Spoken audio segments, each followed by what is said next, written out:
are going to kick things off and get them started and see if we can't have a conversation today. All right. What's up, Jen? Good morning. How are you? If you are joining me from YouTube or from Facebook or Substack, please make sure that you speak so that I can say hello to you as well. Good morning, Frankie. Hello. How are you? What's up, everybody? Hey, Deeds. A lot to talk about as usual because this is the world we live in, right? Good morning, Farah. Hey, Conchita. Good to see you as well. Let's see. Good morning, Doom Sprinkles. Hey, Phoenix. What's up, Auntie Janice? Good morning, everybody. How are you? What's up, Salt and Sassy? Hey, Cheryl. Good to see you as well. Hey, Abdul. Hey, Ashley in Mexico. How are you? Hey, Tawana. Good morning, Alex. Good morning, Kelly. Hello. Hey, Rashad. How are you? Good morning, Marlo. Hey, LaRonica. Hey, Lisa. Good to see you. Over there in YouTube. Hey, to the other Jen, the mom with goals, and Tam Bam, Washington, D.C. in the house. Good morning, Xavier. Good to see you. Hey, Brandy. Hello, Veem, one New York queen. What's up, Lydia? How is everybody? Y'all good? I don't know about y'all, but I am tired, like struggling to kind of get the energy going. What's up, Sandy? Good morning. Hello, Ruth. Good morning, Just Why. How are you? Thank you all. Good morning, 774499. It's always interesting when I try to say hello to the users because it's a long bunch of numbers. Good morning, Charles. We may get the same thing. You had some wild dreams last night. Ooh, it happens. Hey, to the other Jen. What's up, Tamika? So check this out. You all know that you may, in fact, have some trolls happening on TikTok because of the image. Anytime I have his face up here, they come in here, but it's important for us to keep the face up there today because we are going to finish what we were talking about yesterday because there were some important things that I didn't even get to that I want to get to today. I also want to talk about Matt Gaetz a little bit. And of course, I have the video from Pete Hegseth up as well. Hey, Letty Davis, good morning. It's giving, I need sage. Yeah, it's giving, I need sage. I need grounding. I need Florida water and all the things. Good morning, oh my gosh, it went so fast. I couldn't even say a name. Good morning, Cajun lady. Thank you, Alex, for the kitty cat. I appreciate it. What's up, city girl? Good to see you as well. So got a lot, and I'm just trying to kind of get it all pulled up here so that we can keep things going. Good morning, Iris Bradley. Good to see you, Winn-Dixie. What's up? Let me just see. Oof. I need to pull up some more things. What's up, Ash? Just human. Oh. Oh my gosh. Shit. Well, here we go. There's a lot, y'all, as you can imagine, right? Okay, sorry. I also was pulling up some other stuff. Good morning, Marsha. Good to see you. What's up, Max? Good to see you as well.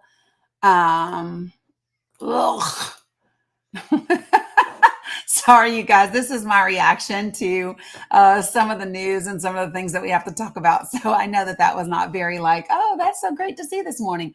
Good morning, Witch. Hello, Thomas. Good to see you over there in Facebook world. Is Tulsi gone yet? No, but I would imagine that's coming pretty soon. If you've not noticed, she's a little quiet, right? She's a little quiet. What's up, mi bola loca? Mama Steph, good to see you. Hey, Shannon. So check it out. Hey, Candy Kiss. Guys, we got a lot to talk about today. First, let me tell you that a new episode of the Dani Cook Show is up and available on the podcast. So wherever you listen to podcasts, you can listen to it. I interviewed Marnie Sawicki, who is running for governor of Michigan. And it is up and available and ready for you to listen to and see kind of, what you think. She and I talked about everything from healthcare and housing to PFAS.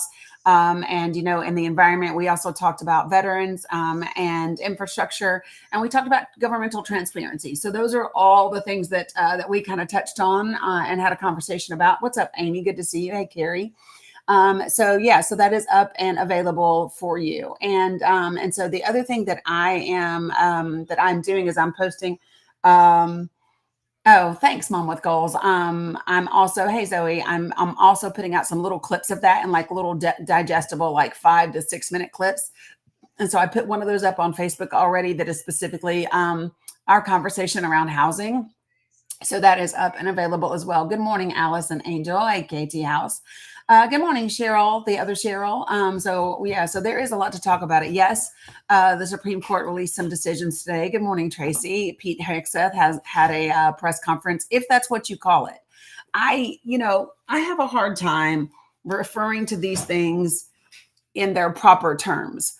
And the reason why I have a hard time referring to them in their proper terms is because they're not being properly done. It's hard to call it a press conference when it's simply a platform to push your narrative, attack the press, and try to push this distrust of media even further to push us closer to a dictatorship. It's hard to refer to these things as press conferences because this is not a normal press conference. It's not a normal press conference, y'all. And so I think that people really need to stop acting like this is normal. Start referring to things as what they are rather than what we are used to them being, because none of this is what we are used to. I think we can all agree about that, right? And if we can't agree, if you don't agree with me on that, then feel free to request up and participate in the conversation. So YouTube folks, you already have the link. If you want to join the panel and join this conversation, you are able to do so. I've already put the link in the chat. I'm also dropping the link right now in Discord so that it can be shared on Facebook and Substack as well, so that if you all want to get on here, then you're able to do that. Hey, good morning, Les. Come on up here and let's talk. You think I'm not used to transparency? By all means, come tell me what you mean, Les. Do you know me personally to know what I'm used to? Wes, do you know me personally? I'm just curious.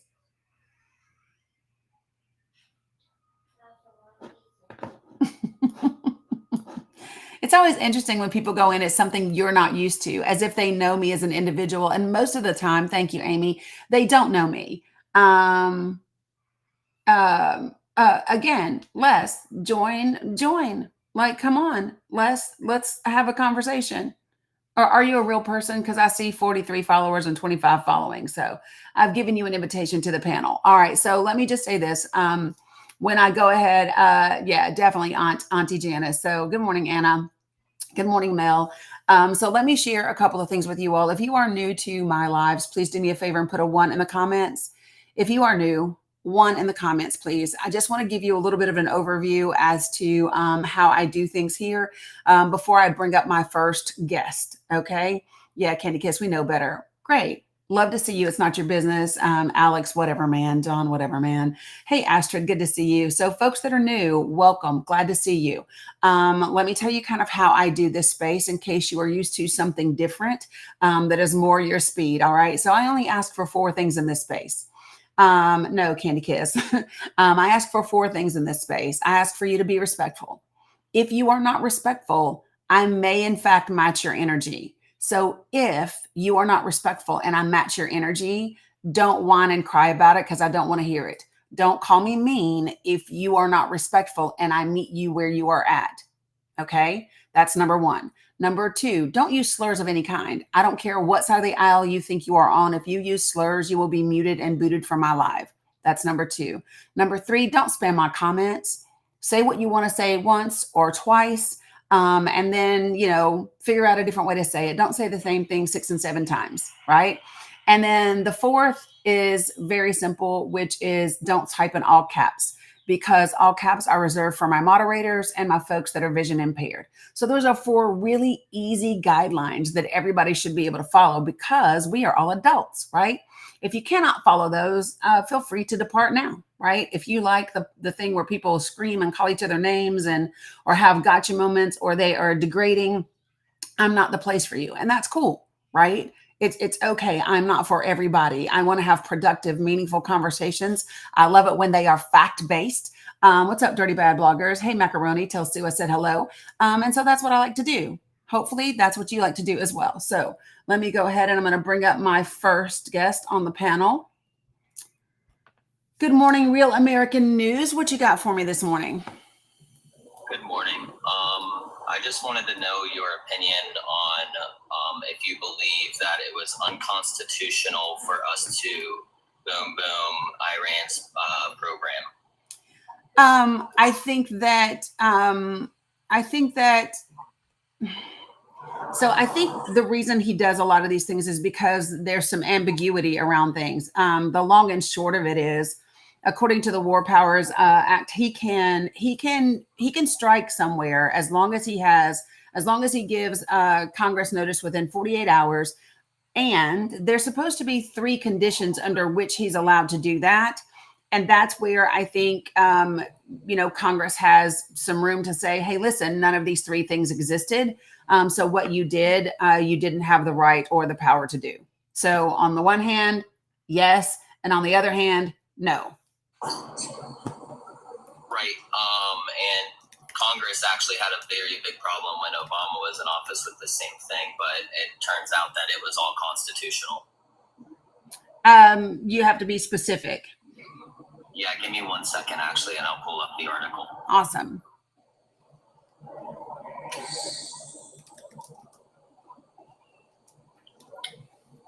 Can you see that on my screen? Here, hold on. I'll expand you.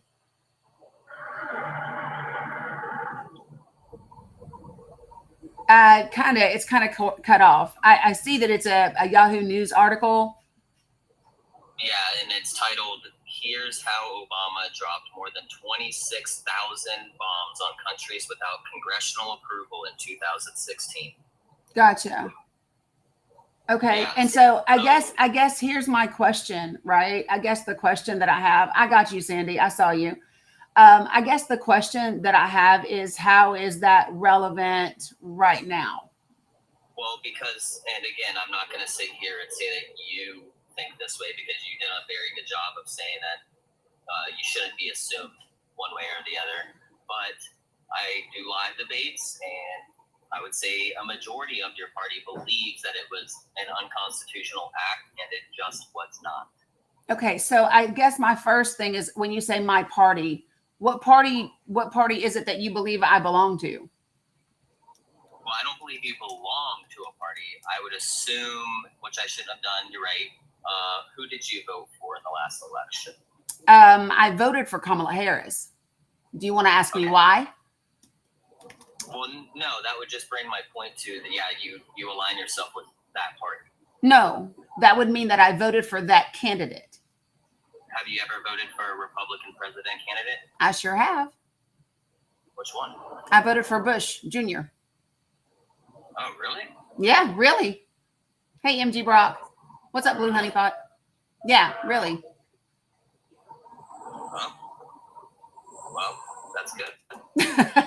I mean, it seems like you came in and you thought that because I had a picture of Trump, that you just thought that I was particularly a certain way, and maybe made a bunch of assumptions that aren't accurate. Well, I made a single assumption, which was that you align yourself with the Democrat Party, but everything else has actually been factual that I said, and I think that you can agree that it was not an unconstitutional attack on Iran, and under the Wartime Powers Act, he has done what he needed to do. Well, I think what I said is pretty simple. I said that it's ambiguous, right? Because on the first end, he can deploy and he can issue strikes. He has to give Congress within 48 hours notice, right? And then the second part of that is there are 3 instances in where those things have to be present. And I think that is where people have some issue with it, right? So number one, it has to be, they can only be there for 60 days if he does anything. Like the whole thing can only last 60 days, but it has to have 3 other components to it, right? Are you familiar with those 3 things? I know there's like 3 components to the Wartime Powers Act, but I don't know if they all have to 3 be in place. No, only one of them do. Only one of them do. But I don't know if we're talking about the same thing. You keep saying Wartime Act, and I'm talking about War Powers Resolution. Yeah, I'm sorry. I must have misspoke on that. I'm looking at something else at the same time, but we're talking about the same thing. Okay, I wasn't sure, and so I wanted to make sure that we were talking about the same thing. So there are requirements, and so I'm on Congress.gov, and so well, hold on, let me just show you. Give me 1 sec, and I'll put you up here. Whoop! I almost dropped something. Give me 1 sec.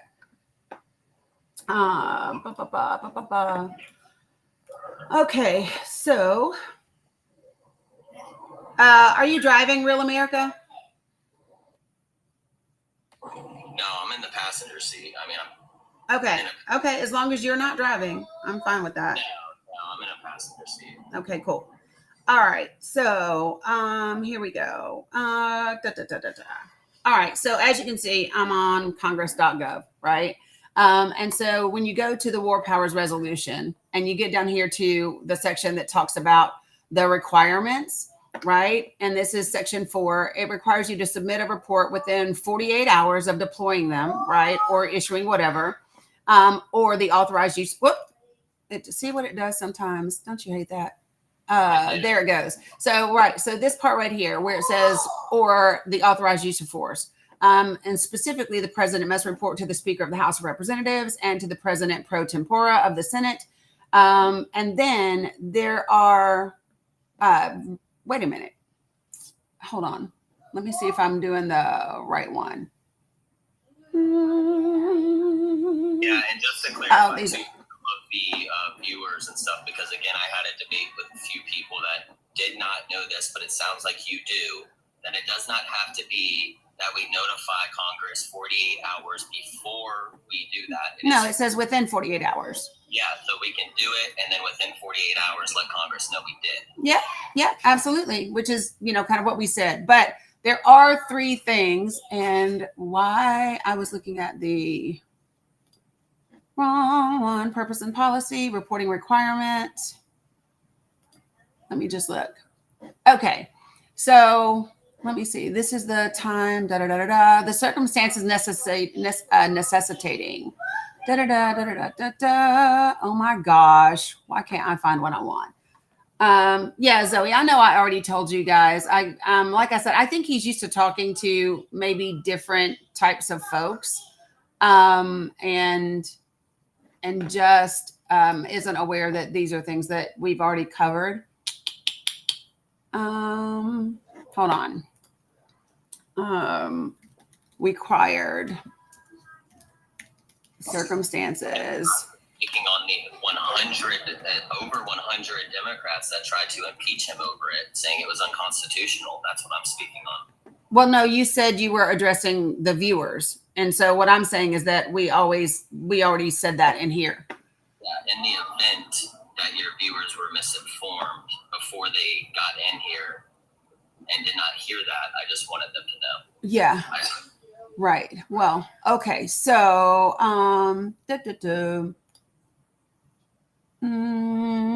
there's part of it. I hate looking at Wikipedia though, because even if they're right, it's like but this is within 48 hours, blah, blah, blah, blah, blah. But I want the other piece of it. There's three reasons in which he can do that. Let me see if this is it. Blah, blah, blah. Give me a sec, guys.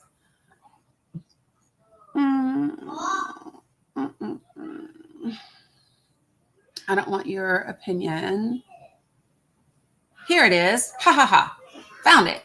So this is what it is, right? So it be exercised only pursuant to, number 1, a declaration of war, or number 2, a specific statutory authorization, or 3, a national emergency created by an attack upon the United States, its territories or possessions, or its armed forces. And so these 3 things weren't met. And I think that's where there's the ambiguity. What was that third one? It's where there's a national emergency because there's been an attack upon the United States, our territories, or our possessions, or our armed forces. Are you aware that there was an attack on our embassy? No, there was not an attack on our embassy. Not prior to. They tried to shoot things at our U.S. embassy in Israel. No, so let me be clear. So no, it wasn't. So let me be clear about that. Okay. It is not an attack on our embassy at all. That was an attack on Israel in retaliation for what Israel did. And give me just a second. I gotta hold on. They shot rockets at our embassy, which gave the president the complete power that you just read off. And I'll tell you why you know that that's not what occurred, right? Because if that were the case, that would have been what they announced, but they didn't, right? Okay, give me a second.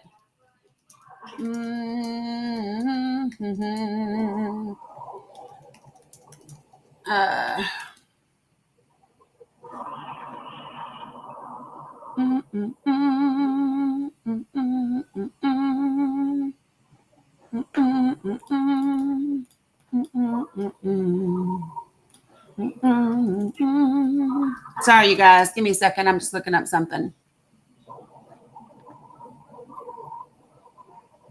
Have you ever watched any footage of the October 7th attack?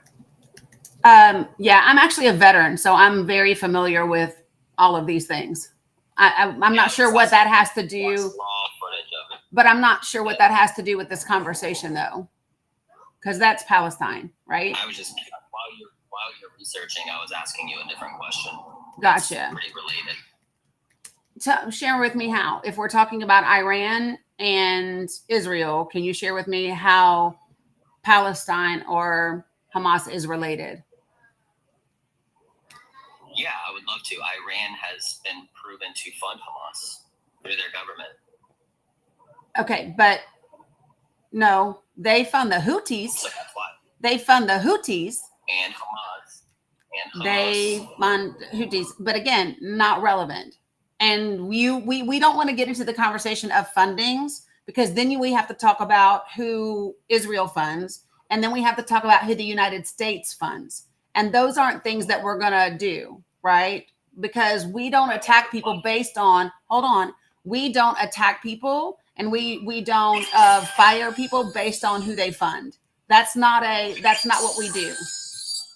Right. And so there's absolutely nothing that shows that Israel, that Iran attacked the U.S. embassy. They shot rockets towards the U.S. embassy in Israel. No, they didn't. Well, then you'll need to show me a source, because, yeah. Okay. Yeah, I'm literally, I've looked everywhere. And it's not there. Days before the attack, did Iran threaten the United States? Again, so hold on. Again, threat. So saying to someone, "Don't attack me, or I'll attack you," again, is not a reason to attack someone else. No, they didn't specifically say that. Actually, the Supreme Leader said, "Death to America." It doesn't matter. That's not an attack on us. That's free speech. Not to Donald Trump, not to Americans. It doesn't matter. So, Real American News. Real American News. Have you ever served in the military? No, I personally have not. Okay, so let me share this with you. We don't attack people because they don't like us. We don't attack people because they say they wish we would unalive. Like, that's not grounds for initiating a military strike against someone. When it's 60% no, it's not. No, it's not. No, it's not. That's nowhere in the War Powers Act. No, it's not. So are you saying every single president before this has not declared that Iran, including Biden, that Iran cannot have 60% enriched uranium, or else they will be too close to having a nuclear power? Are you saying that that's the truth? Okay, so what I'm telling you is that in our agreement with Iran from 2003, we did not give them because that's when we started this when they agreed to give up their nuclear program. Yeah, that's what it is. So, but here's the thing. Yes, baby. You what? It's okay. Okay, well, I can't get it, honey. We'll have to get it in a little bit. Oh, thanks, Carla. Good to see you too. So let me just say this, okay? So I think the conversation that we were having was about Donald Trump's choice to strike Iran. and you asked me if it was constitutional. And what I shared with you is that it is ambiguous. And the reason is because there's two parts to it. And the first part, he met, right? He notified Congress within 48 hours. That's fine. The second part is that there are 3 conditions, and those are the only 3 circumstances under which I know Iran, I know you guys. There are only 3 conditions under which he can do that. And those 3 conditions, hold on a second, those 3 conditions, none of them were met. And so what we don't do is we do not strike other countries because they say things we don't like. Hold on, did you say that the Houthis are funded by Iran? Yeah. Okay, have the Houthis attacked our warships before this attack? No, not within our time frame. Did we have, excuse me, hold on. Did they do an attack in Yemen back in February? Days, can I finish? 60 days of that nuke. Okay, Real America, you got to stop talking over me. But you got to answer. You got to stop talking over me. Okay, yes, ma'am. So again, what is appropriate? We do not attack people based on funding. We attack the people who attack us. So let me share with you how that looks in with regard to our vessel in Yemen, right? What happens is if the Houthis attack our vessel in Yemen, we attack the Houthis who attacked the vessel in Yemen.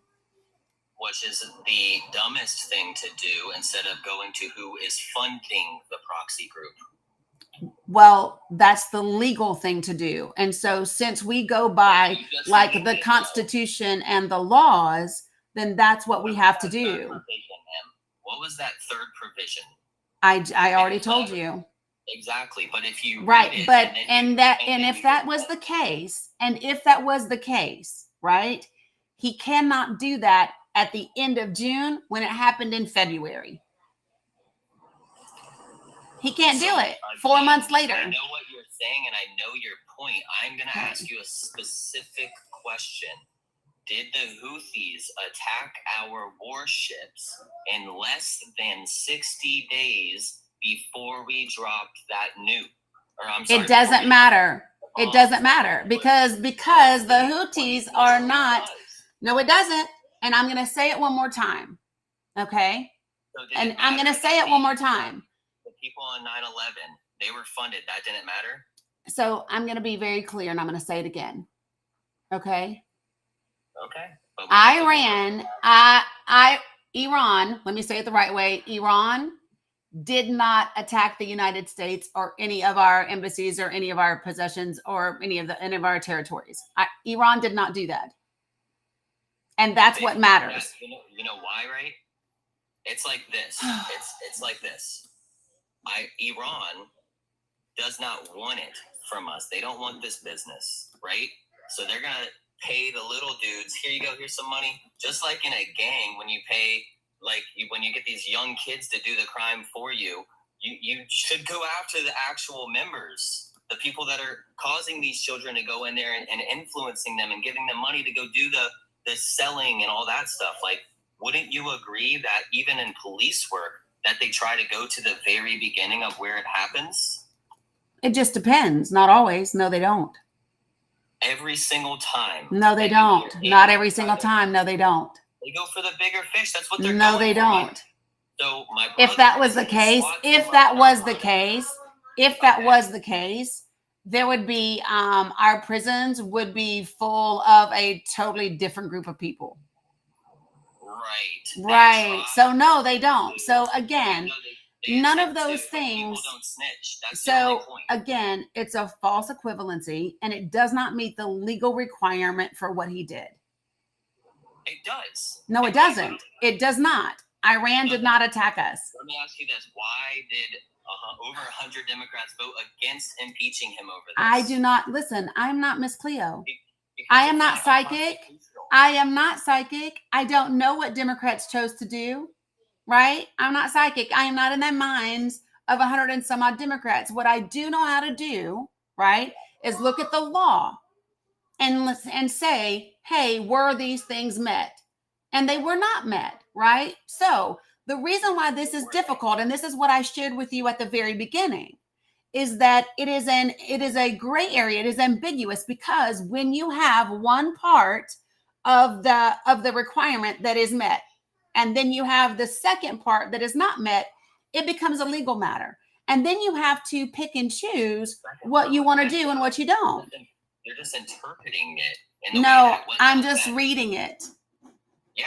Yeah, because reading it matters. Attacked. One, Iran shot missiles at our embassy, and two, they funded the Houthis who just attacked our warships. So again, no, they did not. You need a source for showing that they attacked the embassy. You need a source to say that they attacked the embassy, because they did not. They attempted. No, they did not. Attack it. Give me a source. God. Give me a source that says Iran was attacking the embassy. Give me the source. Okay, I will.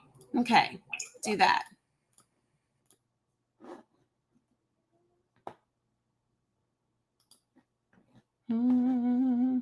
Good morning, everybody. I appreciate you all for liking and sharing the live and gifting. I appreciate everybody. Good morning, Rebecca Littlebird. Hey, Candace. What's up, cuz? Carla, see you. Hey, Vicky and Pin 1010. I missed some of you guys joining over there. Hey, Thomas Griffin and Letty Davis. If I didn't say hi to you, I would bet she saw somebody's trying to get her in the game. I appreciate you guys very much. I don't know why. I think I just minimized. Y'all know me. I'm the girl with 50 browsers and 30 tabs in every browser. So give me a second to pull this thing back up that I just had, because okay. Oh. Hey, good morning. Yeah, so ILTV. It's okay. I handled it. Excuse me 1 second. I handled it already. You're not in trouble. It's fine. Yeah, I know. I was I wasn't awake at I woke up at 3. Yeah. So I knew that it was too late. Yeah. Yeah. So I tried to sleep in some more, than I overslept. It's okay. It's all good, bud. I promise. It's all good. Okay. So I'm sorry. You were saying what? So a lot of it's buried, of course, because of the U.S. Qatar attack that they just did. But I did find it. So it's IRL-TV Israel News, and it's actually a video of the attack. Okay. So no. So let me just be clear about that. Yes, babe. Are we going to make an excuse for it? No. I'm going to ask you to give me a second, please. What, sis? You said it was IRL what?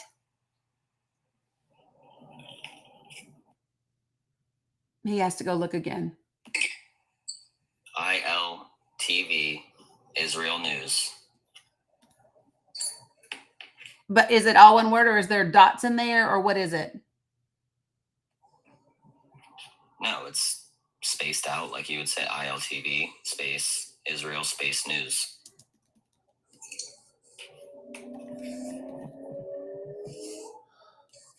Okay, and so that is your only source? A video of the embassy being attacked. Well, so here's the thing. Let me be clear about a couple of things.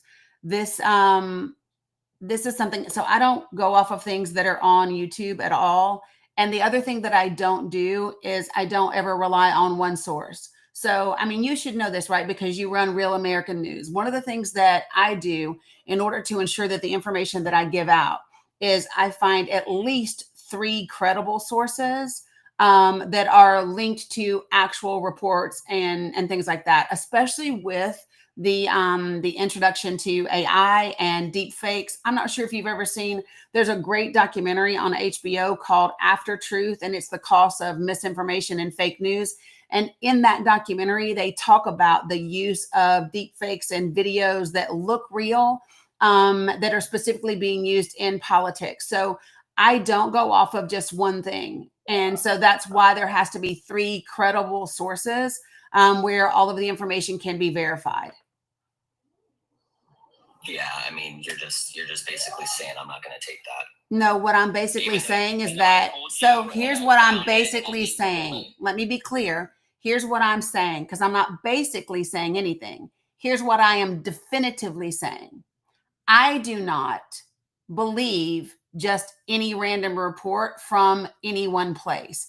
I require at least 3 credible sources where information can be verified, because I am responsible with the content that I share on my platforms.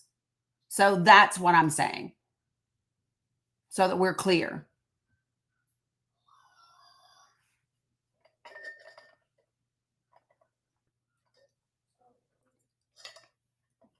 How do you feel about CNN? I feel like they're CNN.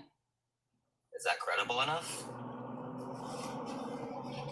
I don't know. Depends on what it is. I verify CNN just like I verify anybody else. U.S. Embassy building in Tel Aviv destroyed by Iran, or attempted to be destroyed by Iran. CNN. Again, you're going to have to be specific.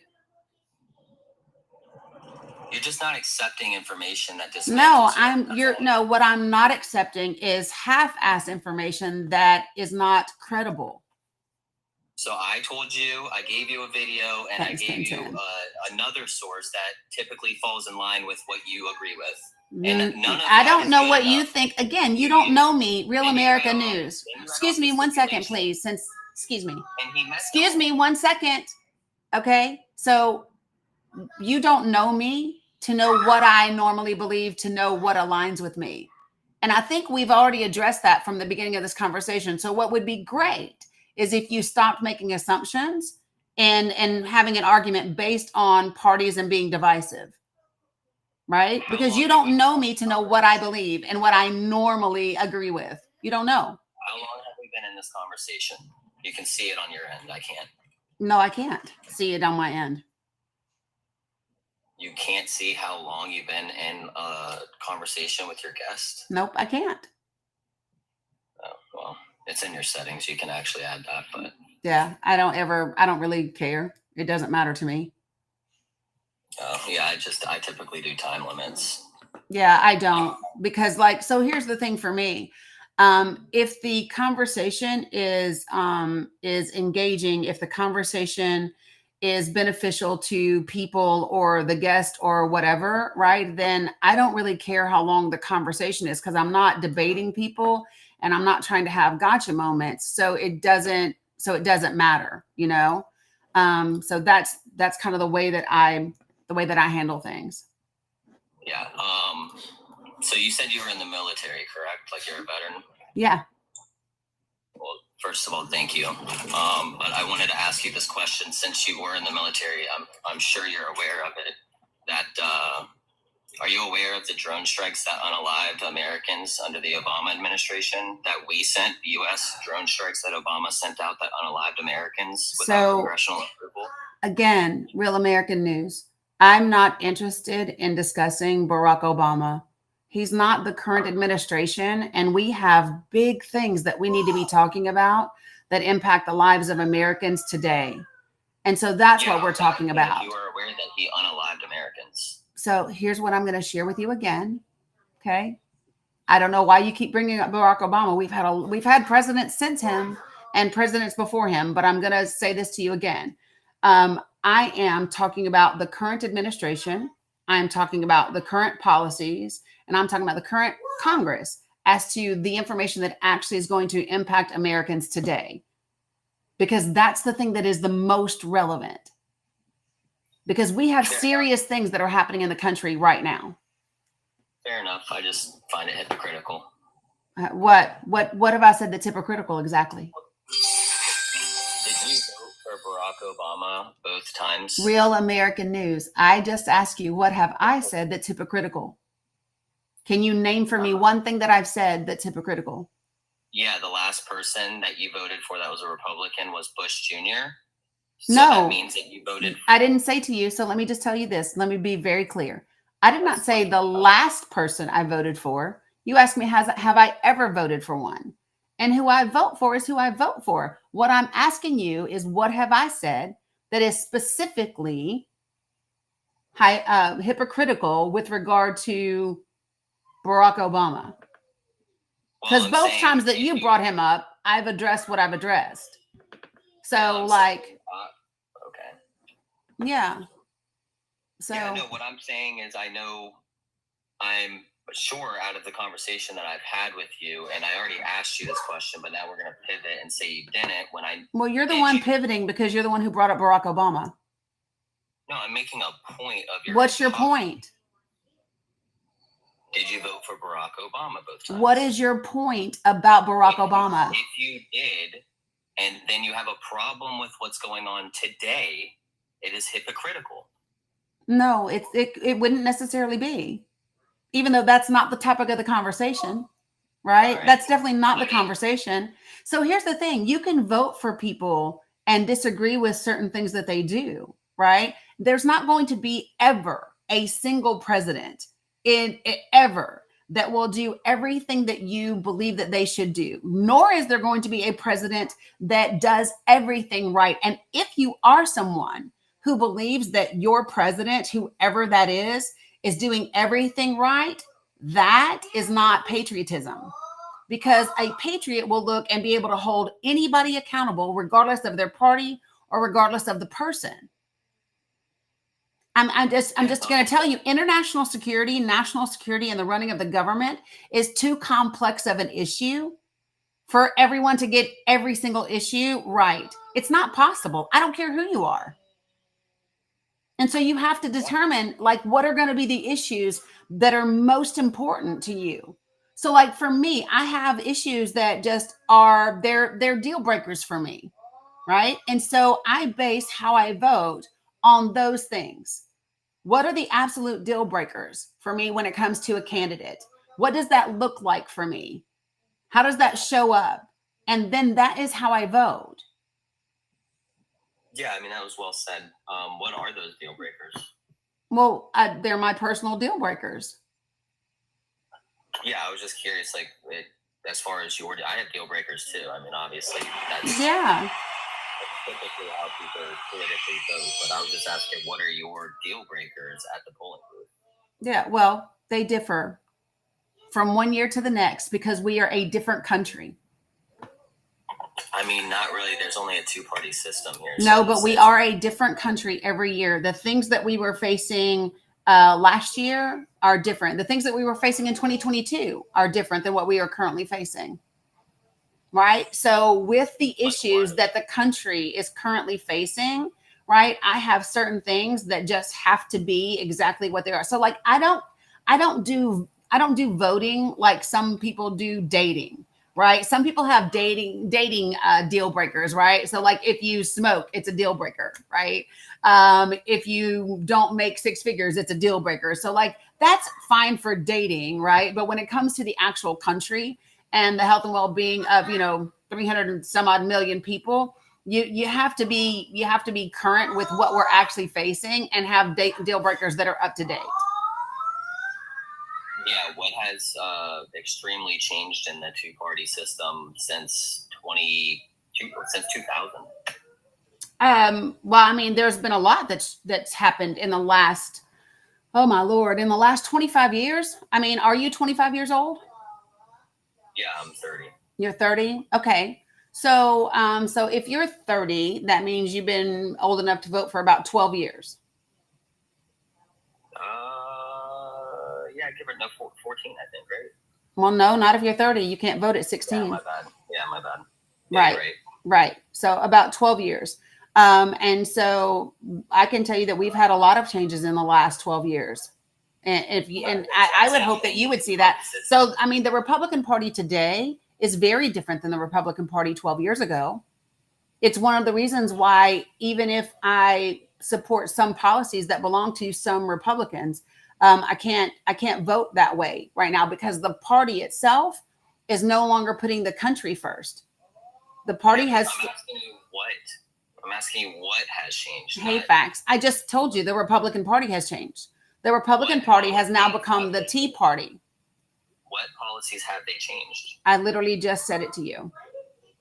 They, So if no you one- don't know, if you don't know what the policies of the Tea Party are compared to what traditional Republican, issues are, it's not for me. I don't have to tell you that.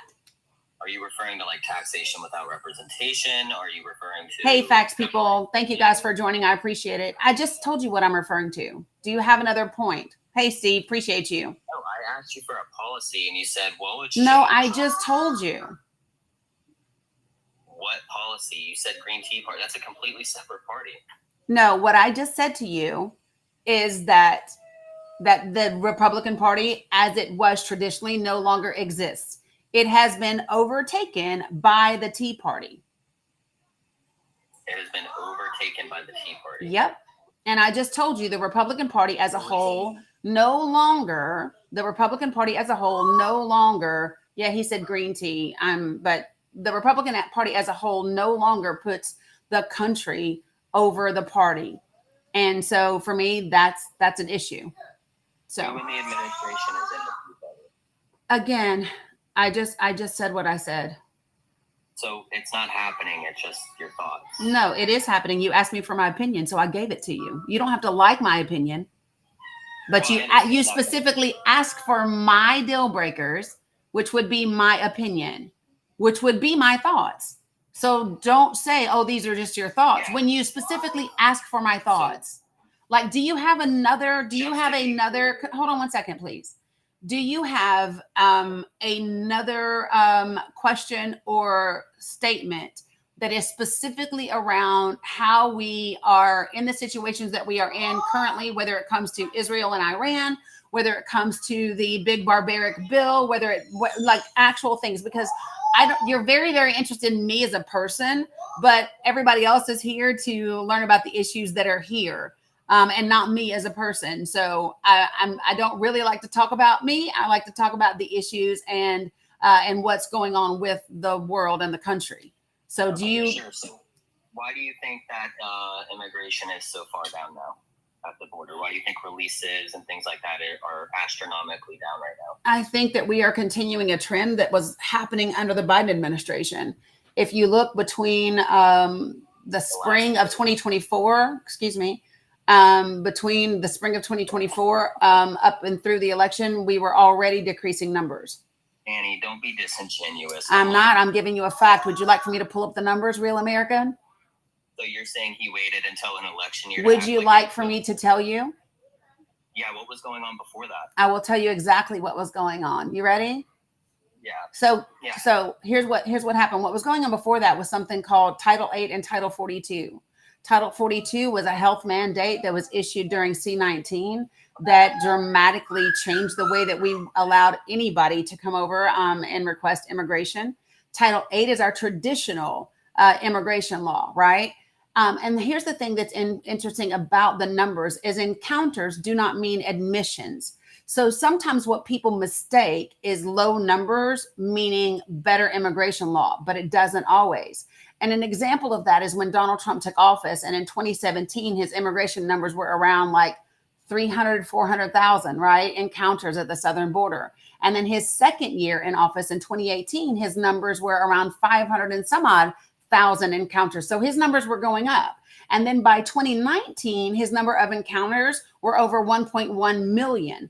And so one of the reasons why those encounter numbers were going up is because in 2018, there was an audit of a grant program that was done called Operation Stone Garden. And this is when we gave about $55-60 million for them to implement on the border and hire more Customs and Border Patrol, help do more funding, more equipment, all of those things, right? And what we found is that money wasn't being spent appropriately. So they did an audit in 2019. They enforced it in 2019. So even though this was his third year in office, and you would think that if low numbers are good, his numbers would have continued going down instead of up, we find that his numbers actually more than doubled after his first 2 years in office when it comes to immigration encounters. So when you fast forward and you understand Title 42, yes, baby?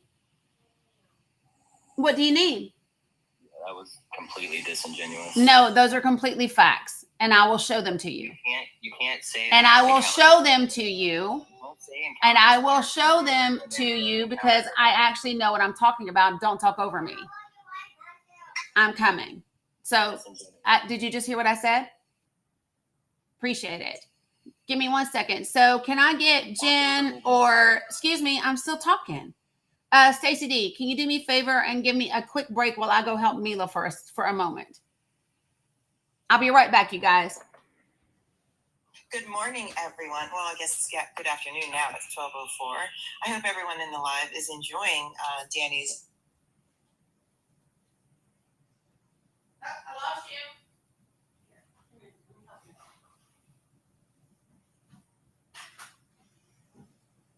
There you go, babe. All good. Challenge. Please make sure not to use any slurs.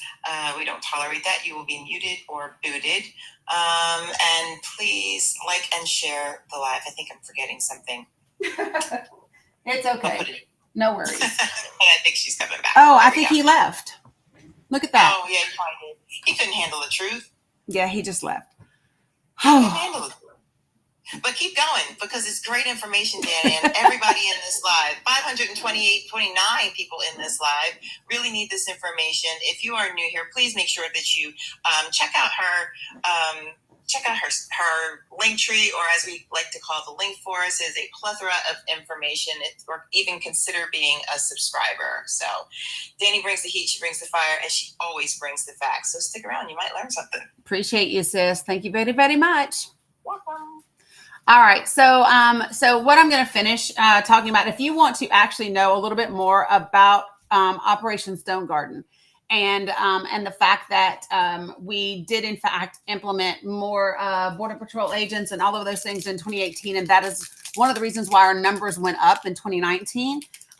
In my link tree, there is a link that says political material resources. When you link that, there is a Google Doc that says, here, baby, there's a Google Doc that says Dani's immigration and border information. And there are tons of links that go straight to the Department of Homeland Security and the Border Patrol website, where you can get that information. And I'll show you what that looks like right now. Okay. How about we do this together? So when you go to my page, to my link tree, which I'm going to do right now. Yours is going to look a little different than mine because, of course, I'm the admin to it, but I'll show you what that looks like. Okay, so this is my link tree, folks. All right, so when you go to my link tree, it is going to look, let me see if I can do this real quick. Ooh.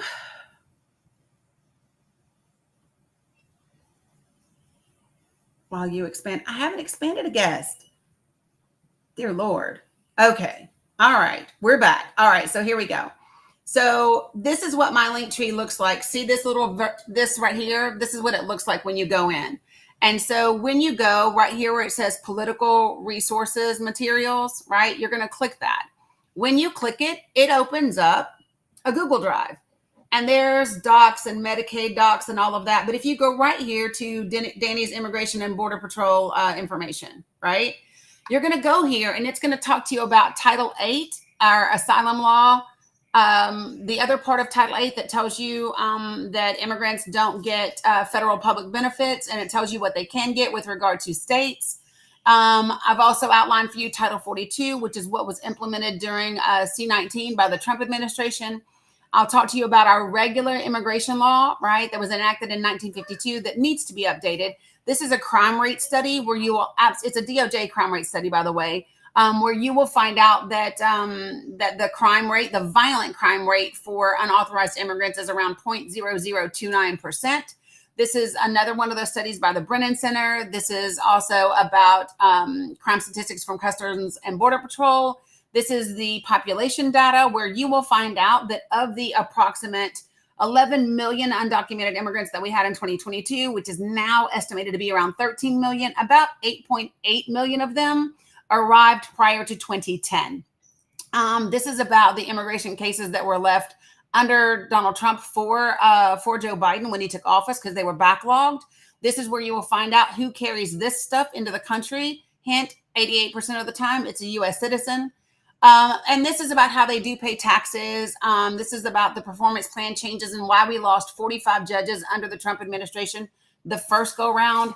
This is about visa stays, overstays, which is like our fastest growing number of undocumented immigrants is people who are overstaying their visas, and all those sorts of things. So in addition to all of the other things, so like if you're interested in knowing what the Medicaid things look like, I've made docs that you can share in your that you can share on your social media and with your folks if they don't know how many people in your state actually do have Medicaid, and who all relies on it. Like 55% of this number are children.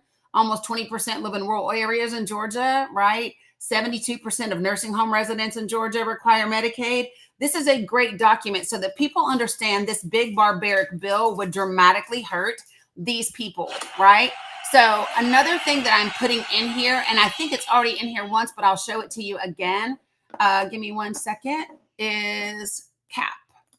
All right, so let me share it with these folks over here so that you guys have it as well.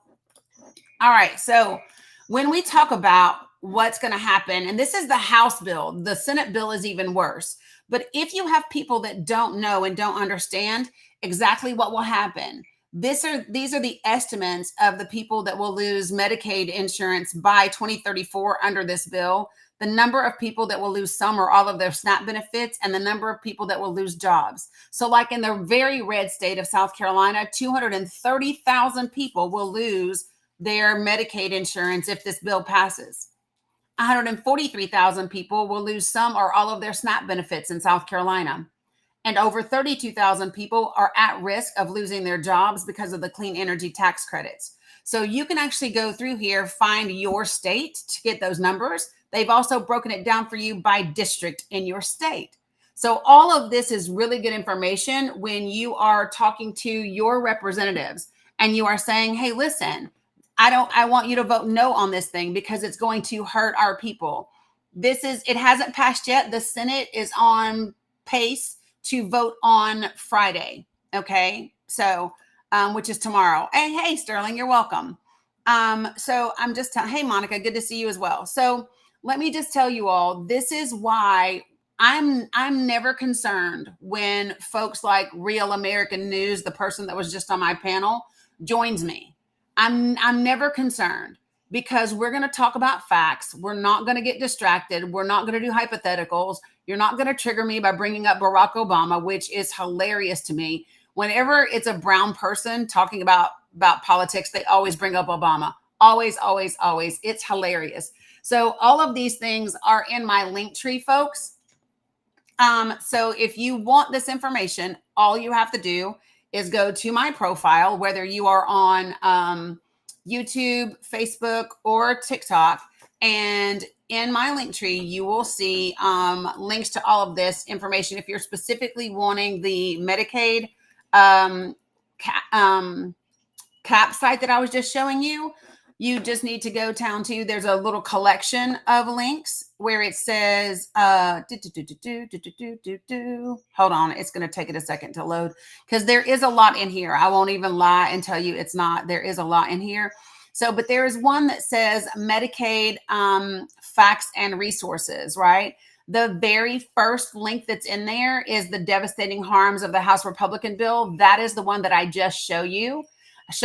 And then underneath that is the Google Drive that has all of the little social media posts that I made for everybody. And then underneath that is an email template where you can actually use that email, right, to put in your state's information and then email your representatives and explain to them why you don't want this to happen. So I've actually written the email for you. I recommend just changing up a few words so that it looks like it sounds like you.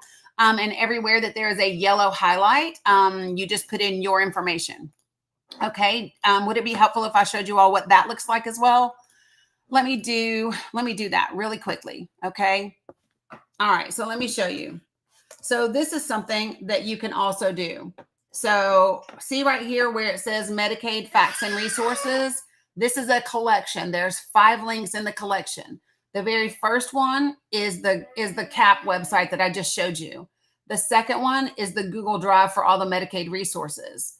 And then this one is the email template. So when I click that, oh, I don't want to edit it. Please, dear Lord, don't edit it.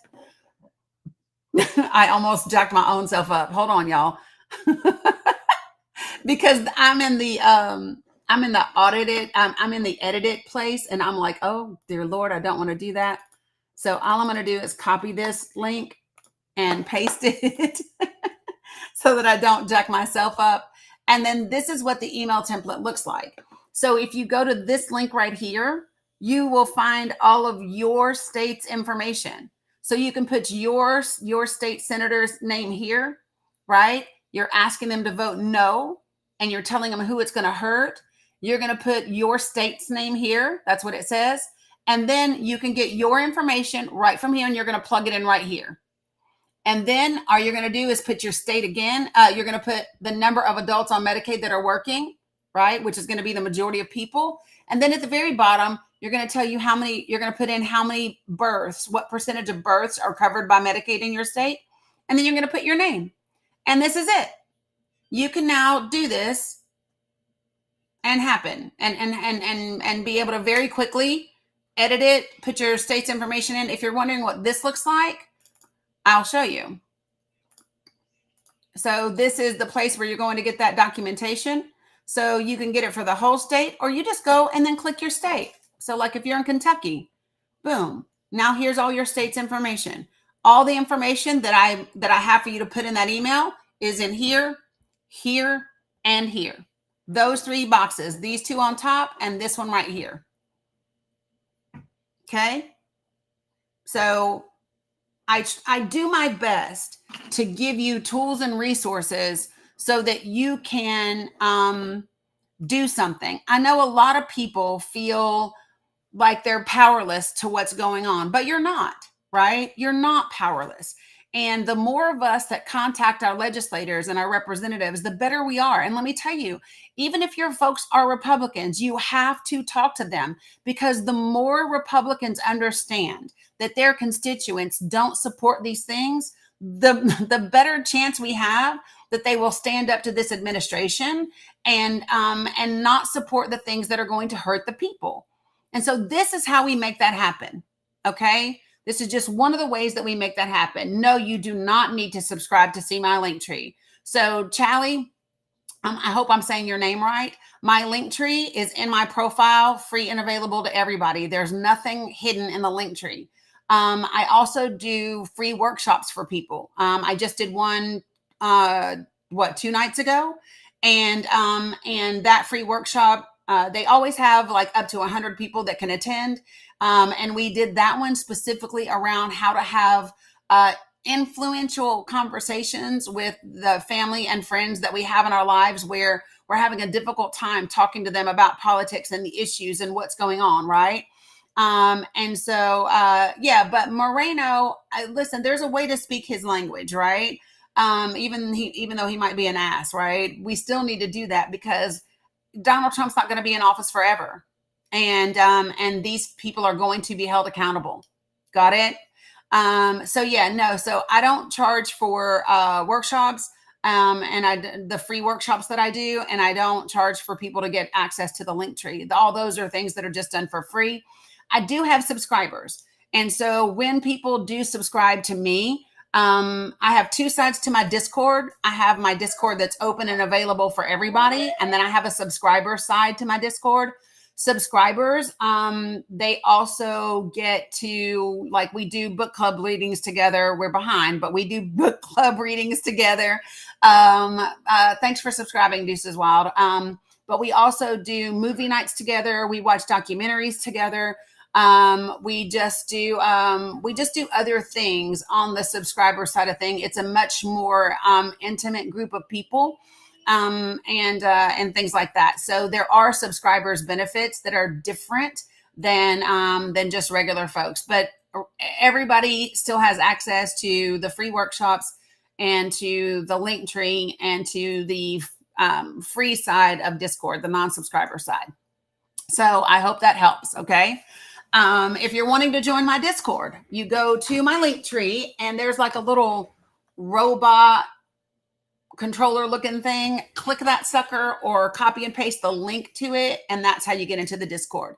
If you're a subscriber, all you have to do is touch the little star on TikTok and then click benefits and then click Discord, and it will get you right in, and you'll go through a verification process. Okay. Because we are protective of our community. Why? Because we have a fantastic community of people who actually give a damn, and we are here for real things. So yeah, you go through a verification process. Once you're all the way through verification, your name will turn blue. And then once you are all the way in to the subscriber side, your name will turn bronze. Okay. All right. Yeah, your name should just be bronze, Rogue, in Discord. All right. So here's what I'm going to do really quickly. I'm going to go ahead and bring some more folks up because I had a lot of people that requested. But then I also want to get to the information because I want to put the NATO information and the 5% of GDP spending. I want to put that in context. And I want to talk about what was done last year at NATO, because we did make a substantial improvement there as well. There's also a little hidden thing in that NATO 5% of GDP that I want to talk about. And then I also want to talk about the way that the administration has said they are going after people who leak information and what they intend to do in terms of keeping information away from Congress in the meantime. Of course, I want to talk about BB and his court date that is coming up on Monday. And then Matt Gaetz. We are going to have a conversation about Matt Gaetz just to have a little fun. Thanks for the octopus, Brandy. Appreciate that. Because we all need to laugh sometimes as well. Look, when he says Trump is your daddy or whatever, yes, I can, Stacey, I can. Here's my thing. What should I say about Pete Hegseth referring to Trump as daddy? I mean, what is there to say about that? Do you all want to hear the Hegseth press conference? Because here's my thing. It is gross. It is embarrassing. And it is concerning, right? Because they called him boss or the big guy previously, right? And now it's the daddy thing, right? And yeah. The fact that the Secretary of Defense is referring to the president as daddy is just disturbing. It is just disturbing, and embarrassing. Because folks, can I just say this to you all? Yeah, lovely Jan, Lenny, I will. So let me just say this to you all. Oh, well, let me finish my thought first for real fake news. Real, Jesus, that was not intentional. Real American news. That was the guy that was just on my panel prior to now, right? So my thought about immigration, I swear to God, I didn't mean to do it.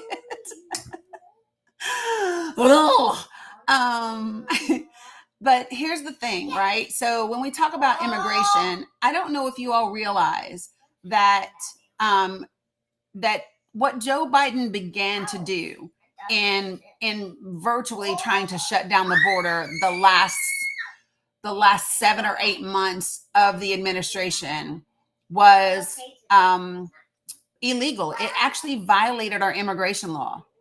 And that is why the ACLU was actually suing the Biden administration. Oh, I know what it means in some communities, teacups, right? But they were actually suing the Biden administration. So it's not that Joe Biden waited until the end of his administration to do something about immigration. No, they introduced legislation in 2021, and the Senate GOP shut it down. They introduced legislation again in 2023, and it got shut down. And in 2024, here's what happened. The immigration legislation that was put forth in 2024, when it was completely separated, thank you for subscribing, Shanna and Martha. And are those being gifted by somebody? Appreciate you guys for gifting subscriptions, right? But so that last immigration bill that was done by Oklahoma's very, very conservative senator. Why am I going blank? Law. What's his name? I just went blank. Langford. Thank you. Geez, oh Pete. So it was, it was called the Langford bill. And I'll tell you something about that bill. That bill was separate and it was a standalone bill. So if someone is trying to tell you that, oh no, that also included funding for Ukraine, and oh no, that often contained funding for blah, blah, blah, blah, blah, that's just simply not true. And there's actually a video that I can find and play for you if you want, where Senator Langford is talking with the guy at Fox News.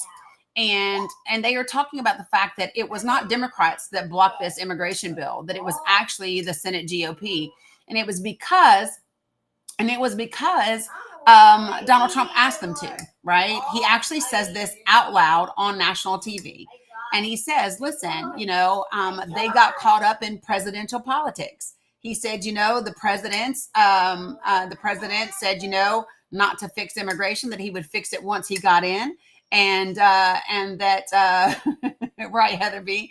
And that was the deal. And so he didn't want to give Biden a win. He absolutely said that, right? So, thanks, Preezy. I appreciate that.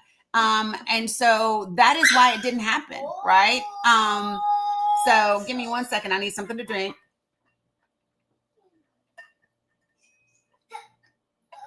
Yep, it was Neil. Give me a second.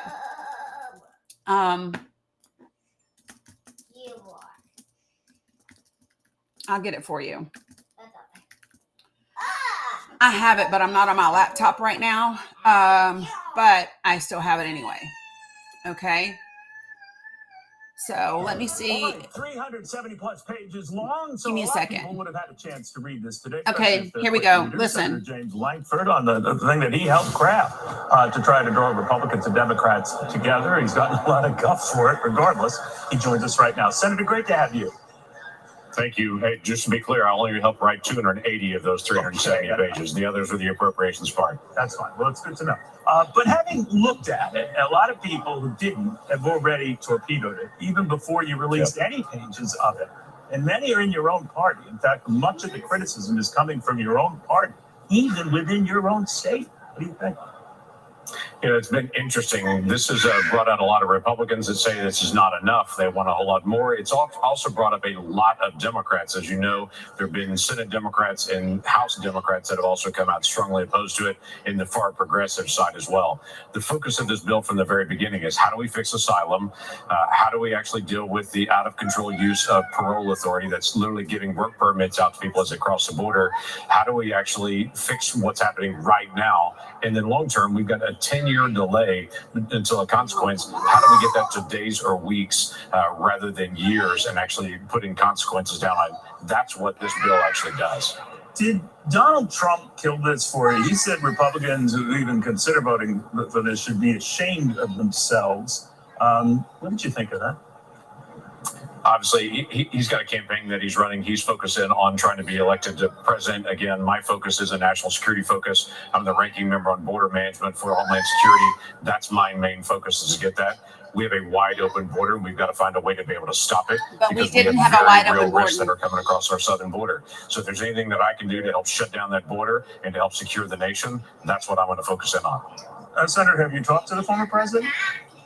I actually haven't, and it's interesting enough, I've not called him because I knew every reporter, everybody would ask me, have you talked to him, and what did you all say back and forth on it, so I've stayed away from that entirely. By the way, if he was president right now, we wouldn't have the border chaos that we have right now. There's no question about that, but quite frankly, the way Biden has run this is different than not only how Trump ran it, but also how Obama ran it before. Biden has 6 times the number of people illegally crossing, even President Obama did. So it's a big issue, and definitely presidential leadership matters, but we also have loopholes in the law. Those have got to be closed. Even President Trump asked for those to be closed while he was president. Yeah, none of this part was true, but listen, he does blame it on Trump and the Senate GOP. Some, not all in your state, conservatives who don't like. Let me see if I can get to the end of this. average a day who come in and all that. The fact of the matter is that 8 million got into this country illegally last year. No, they didn't. At a minimum, this would. So it's a hell of a lot better than 8 million. But that's if you just look at general numbers. Go ahead. Yeah. It's been either misunderstood or deliberately misinterpreted on it. It's not counting 5,000 people in a day. It's not like in a carnival count. It actually shuts the border down entirely. Right. So the last 4 months, we've had more than 5,000 people. Okay, so listen, this is the end. Every day in the last 4 months, we would have turned everyone around. It doesn't count 5,000 people in, and then several weeks then that the border is closed. Right. Oh my God, stop talking. And I understand where others are coming from. The numbers, even allowing for that, would be dramatically lower than where they are.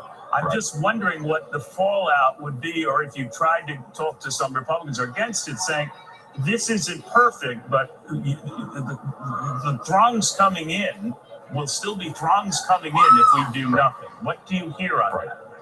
Okay, what I hear on it is people say the right number is 0, and if we can't get to 0, then I don't want to do anything on it. And to me, if we can change it from having 1 million people crossing to 200,000 people crossing, that's a huge difference on it. And I'd like to be able to have those people that even cross go through a higher standard for asylum. And so the vast majority of those folks will actually be deported as well. This bill doesn't focus on just limiting the number of people crossings.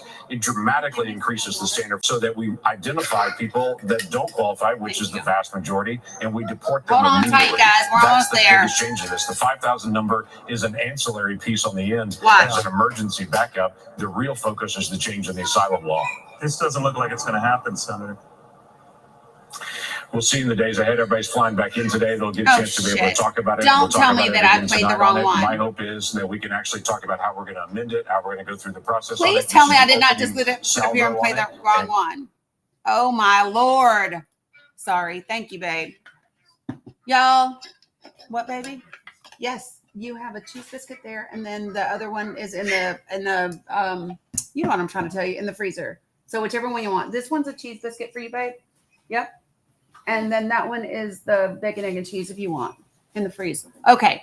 Sorry, that's all me, and I'll tell you why. I normally have this like it's on my laptop, but I'm on my desktop. Yeah, babe.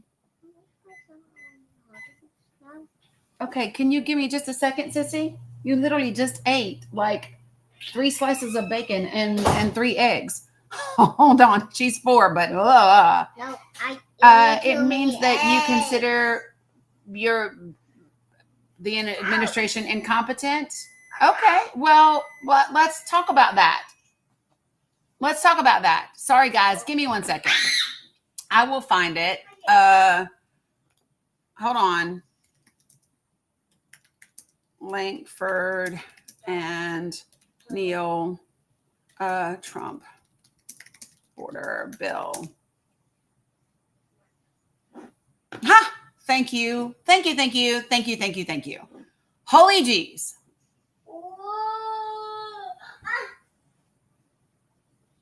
Okay. Holy jeez. Yeah, but TikTok gets me if I play the video and let you watch it. Don't ask me why, but they do. And they're just not nice to me in that regard. So give me a second. Give me 1 second, folks. I'm going to see if I can't find it. Yeah, like last time I got a warning saying that Senator James Lankford, they said that they had Republican who had crafted together that bipartisan they said that deal. They had yeah, but they said that it wasn't containing original content, and so they flagged me. So give me 1 second. I just want to see if I can get to this. Quite a few of my colleagues backed up, look for a reason to be able to. Ha! Here it is. Right. Okay, listen. I'll show you the picture so you can see it. But they'll get me if I play the whole thing on TikTok. Okay, so this is it, so that you can see it. Okay, and so now that I've shown it to you, I'm gonna play it. Okay. And I believe it is also in the link tree in one of the immigration stuff. Okay. But here we go. Listen to this. Coming in and not turning people around. You're a real gentleman about this, and I know you're not trying to zing your colleagues, but it's your colleagues in your party, sir, who torpedoed this, who who didn't get the facts right on what you just outlined was in that measure. They killed it. Ironically, not Democrats. Right. It was, and it was painful to be able to watch it. You got stirred up in all the presidential politics, and several of my colleagues started looking for ways. After President Trump said, don't fix anything during the presidential election, it's the single biggest issue during the election. Don't resolve this. We'll resolve it next year. Quite a few of my colleagues backed up, looked for a reason to be able to shoot against it, and then walked away. I get that. That's a decision everybody makes in it. My issue is if we're pursuing everything, we very often end up with nothing. If we're pursuing someone coming later to fix it, later seems to never come. When we have a moment to fix things, we should fix as many things as we can then come back later and fix the rest. That's on Donald Trump, Senator. That, again, he's got an office that he's running for. He's got a campaign that he's running. I'm already in office. I've got a responsibility to be able to carry on this. I think everybody cares about the future of the country. So again, this is him saying Donald Trump torpedoed this bill because the GOP senators were asked not to fix it. Like, that's literally what he said to them. And so they backed out. Hey, Rosalind. And that's the part that is absolutely crazy. So, and leading up to the election, I talked about this and I shared this video and I shared his other one with, what's blonde lady's name? Laura. Y'all can tell I don't watch mainstream media, can't you? What's her name? Laura. I always want to call her Lion Laura, but what's her name? Fox News Ingram. There we go. I got it. Ingram. Woo! Laura Ingram, right? I just call her Lion Laura. But anyway, when she interviewed Trump, he literally said to her that he didn't want to give the current administration a win when it comes to immigration. And this is the thing, y'all. They had to run on immigration because the GOP, the Senate, had done nothing the last 4 years in office. They didn't have anything to run on to say we did this for our people. And that's the problem, right? And so, I hear them and I get it, but it's horrible. And what they're doing right now, let me just be clear. They still have not passed any immigration legislation, people. It's the video of, you talking about of Laura? I'll give it to you. I'll give it to you. If that's the one that you're asking about. Oh. All right. So, nope, Nana Kay, I haven't. And here's the thing about, things like this. So the person who's asking me about the Dreams and Promises Act, I haven't dug into it enough to have a solid about how he take the bill. Yeah, Kat, it's in there. It's probably further down because I played it and discovered it and used it during before the election. So it's probably further down, right? But it's there. Yeah.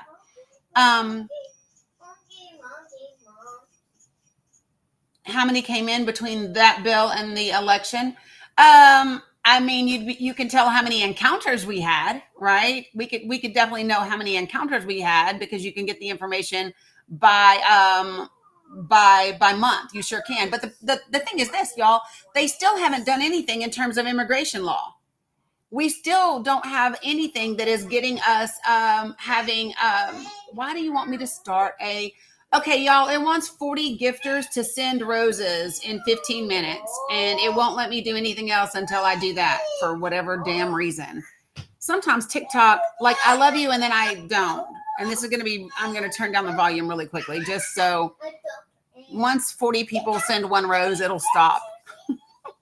One rose is one coin, for those of you who don't know, on TikTok. So appreciate you guys. See, done. It's met. All done. Appreciate you guys for hitting the goal. I prefer that one over the Heart Me because the Heart Me is always too late and people have always done that. Right? I know. But appreciate you guys. Okay, so let's do this. Before I go into any of those other things, real quick, I finished what I was saying to you about immigration, right? It's still not being fixed. Where things are going is not based on law. I need for everyone to understand that executive orders are not laws. So we still haven't had any actual immigration changes. We still don't have more immigration judges. We still don't have any more legal pathways to become a legal resident or any of those things. We don't have what we need. And all of this deportation based on racial profiling is not helping. It's literally not helping. Appreciate you, Jen. So just so everybody knows. All right, so let me do this. I'm going to bring up the folks that have requested up. So here's what I got. I got Christine is fed up. I've also got Linda Sims has requested up. If you didn't request up, just let me know and I will take you back down. I've also got Sheila 22 that has requested up, and I've also got PhD Watkins. If anybody did not request up, let me know and I will take you down. Yes, Itmal, I agree 100%. I agree 100%. Okay, I got you, Linda. All right, so, okay, no worries. I got you, Sheila. Sometimes when people are tapping away, they end up on the panel. All right, Christine is fed up. What you got for me? Yeah, I know. I've got it, lovely Lanny. I haven't dug in enough for it for me to give you a full blown, like, this is what I think about it yet. What's up, Christine? Hi, Dani. Sorry about that. I had sent my request and then it said my request got withdrawn. And so I was confused, but I guess I got back in. This is off topic a little bit, but I just read in the New York Times and also the Seattle Times that Trump has been working really hard on finessing a hotel for the highest tower in Tel Aviv with his name on it. Mm-hmm. And they were in negotiations before the attacks. And I just feel like this is just another example of why we need to get money out of politics, because for me, it says he's just giving another reason why he's kissing Netanyahu's hiney right now. It's all about money. We always know that. And if we follow the money, you can see why decisions are made the way that they're made. His holding company is licensing luxury properties. They've already done so in Saudi Arabia, United Arab Emirates, and Qatar, with 30 more potential deals in the pipeline. Yeah. And so I just wondered what your thoughts about all of this might be. I mean, here's the thing. The boys, Don Jr. and Eric, are busy taking advantage of their dad's position. Everything that they tried to say Hunter Biden was doing, Exactly. Except they're actually doing all of it, right? And so they're busy doing that. They're doing it with Bitcoin. They're doing it in real estate. They're doing all of those things. So what they're doing is what they typically did. Is what Trump has been doing for a while. He takes a hotel that is already under construction. This one is the Serona Hotel. And then they are working out whether or not they're going to give considerate investment in order to stick the Trump Tower name on it, right? And so, I mean, this is my thing. Grifter's gonna grift. They've always done it. What I think is it doesn't change what's necessary. And I think that the people that we need to reach won't care about this sort of thing. They'll dismiss it. I just feel like I know that that's all true. And how this guides policy, though, is what's really concerning to me. Is like whether or not we would have felt that Iran should have been a target if we weren't trying so desperately to be in Israel's good graces right now, for not just political reasons, for financial reasons, for Trump. Yeah, I mean, but here's the thing. Congress let him get away with this his first term in office. Every other president divests themselves of their companies, and you know, they're not involved at all. That's not the case in the Trump administration. They stayed at Trump properties, right? So Trump made money from the government because they stayed at his hotels, and Secret Service had to stay there too, and they met at their places. And so, you know, this is just something that, again, this is an issue with Congress. So for me, if I have to choose about which conversation I want to have with somebody who supported Trump, I'm going to talk about their potential loss of Medicaid and SNAP and jobs more than I'm going to talk about him grifting, because most of them wanted to buy a damn Bible or a pair of shoes or a cereal box and whatever. So like they don't care about the grift. And so the only way that you can reach people is to talk to them about the things that are actually impacting them versus anything else. So that's my thoughts. Yes, my response wasn't so much about trying to convince any MAGA or Trump supporters about this fact. It's more for us that in the future, I would really like to see this issue addressed if we have a Congress that has numbers on our side, because I feel that this has potential, obviously, problems on both sides. You know, for any leader that this does guide political decisions, I really think that there needs to be a separation, and I know there has been, and we're seeing that have been eroded away. I feel like we need to get that back. Yeah, I mean, it's definitely a conflict of interest, in my opinion. Yeah, I mean, yeah, it's definitely a conflict of interest. So is much of what and what he did, right? So for the person who's in the chat and saying none of this is true, let me help you. You guys are always fun when you come in here and go, none of this is true, and then I'm able to actually pull up the information and girl, don't be so loud. People died you. Okay, well, it's just a game, sissy. You're fine. You're fine. So you go get them, Mila. Yeah, right. Get them. But yeah, so that's my thought process, Christine. 100%. I agree with you. I also think that attacking Trump doesn't get us anywhere. We have to start talking about the policies and the impact of those policies on the people. That's where I think we've got to focus. I for sure sent my Medicaid letters. I'm in Texas, so I went to Senator Cornyn and Senator Cruz and did ask for a response and have not gotten one. And I'm color me surprised. Yep. And this is why you got to do it again. And then the next step is to send that letter to the news with, I did not get a response. So. Yep. Put it on your social media too. Hey, this is the letter that I sent to my senator and I didn't get a response even though I asked for one. Like all of that. Yep. Like it's hold them accountable, both with local newspapers, but also on social media. Right? Will do. So, yeah. Thanks so much, Dani. All right. Appreciate you, hon. Bye. Appreciate you. Okay. So I'm going to go ahead and share my screen to address something that was said. Someone said that no, what I just said wasn't true about Donald Trump. And so there was a congressional report and what's the matter with you?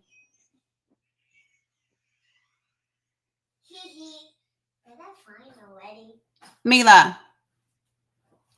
Okay, so yeah, Galactic. So also in my link tree, there's a process that I tell people. So when you email your representatives, you ask for a response within 7 days. If you don't get it, you put that same email and the fact that you didn't get a response on your social media, you tag that representative in that post along with media. And then if you still don't get a response, then you do it and you send it in a letter to the editor, to your local news, to your state news agencies, and say, hey, listen, this is how far we've gone. I mean, what do I have to be of your same political party? Do I have to be a $5,000 donor? Like, what do I have to do to get my elected representative to actually respond back to me? Right. So yeah. So here's what the approach, I'll bring you up in just a second. All right. So this is the document that I was just referring to. And that has all of the links in it. So if you want to go through the links and all of that, you can. Mila, don't fake cry, girl, because of the game. All right. So if you look, so these are documents that were obtained by a court order and public records by American Oversight. This was a new report that was released by the House Oversight Committee, shows that Trump's businesses received at least $7.8 million from officials and governments of 20 countries during his presidency. China paid $5.5 million to his businesses. Saudi Arabia spent $615,422 at his businesses. Katter spent $465,744 at Trump properties. And it covers only 2 years of his time in the White House. So this is probably not the total. Okay. According to the report, they violate the foreign emoluments clause in the Constitution, and all of that. The committee suggested that the payments from the Industrial and Commerce Bank of China could have affected the Trump administration's 2017 decision not to sanction the bank for its ties to North Korea. It also knows that he did not divest himself as president, right? Which he should have done. And then the Defense Department spent nearly $1 million at his properties between July 17th and November 29th, including more than $270,000 at Trump National Doral, Miami. There were charges for Defense Department events at Trump properties, including at hotels in Vegas and New York, his National Golf Club in Jersey, and the Trump Hotel in Chicago. So there's also these records that were from 2021 that they got from the Pentagon, detailing the number of trips taken by cabinet and White House officials on military planes during his first administration, including several visits to Mar-a-Lago. So anyway, Justice Department officials did at his properties as well, right? Homeland Security and Pentagon officials did as well. So when you say to me that that's not true, I would say to you that it is true. So, good afternoon, The Approach. What you got for me? It's this website you pulled up. So interesting enough that a lot of people have a misconception of the Constitution and how it's written, and I just it drives me crazy. So if we go back to, let's just say, even Jimmy Carter and his peanut farm, he did not sell his peanut farm. Okay, the man put it in a binding trust when it continued to make money. Now, eventually, it was sold after his presidency. Okay. Now, we could even go back to LBJ and him and his wife being invested in Bell Helicopter during the Vietnam War and making a ton of money. Okay. So when you guys act like this is all illegal stuff, and when it comes to investments in properties from the government, this has been done on many estates of many presidents in regards to protection as businesses and meetings are done on these properties. So my problem here is that you're misinforming these people on the law itself.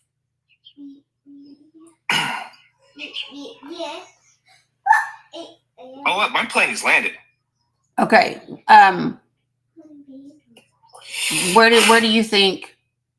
You're being silent, and it's like you don't know the law. And well, no, it's because what you're saying is absolutely the law. Is absolutely not. Show me the actual law put in place, and show me how what I said about these presidents was not true. Okay. I don't care about the other presidents because I'm talking about. Excuse me. Don't talk over me because I certainly did not talk over you. My bad. Thank you. Appreciate that. All right. So again, I'm going to talk about the current president of the United States of America. Absolutely. Yep, because that's what I'm focused on. All right. Appreciate that. Hey, sis, be careful so you don't fall, okay? She did what? She took the pillow I was using. Don't do that, me. Okay. Well, you did, so don't do that, sis, okay? Give me 1 second so I can pull this up. Yeah, go ahead. Mm-hmm. Oh, hold on. Hey, Sandra, good to see you. What's up, Ethan? Okay.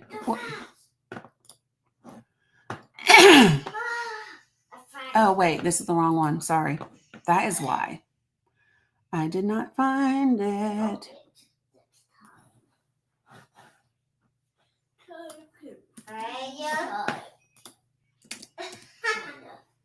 Into the comments, it's not a blind trust, it's a binding trust.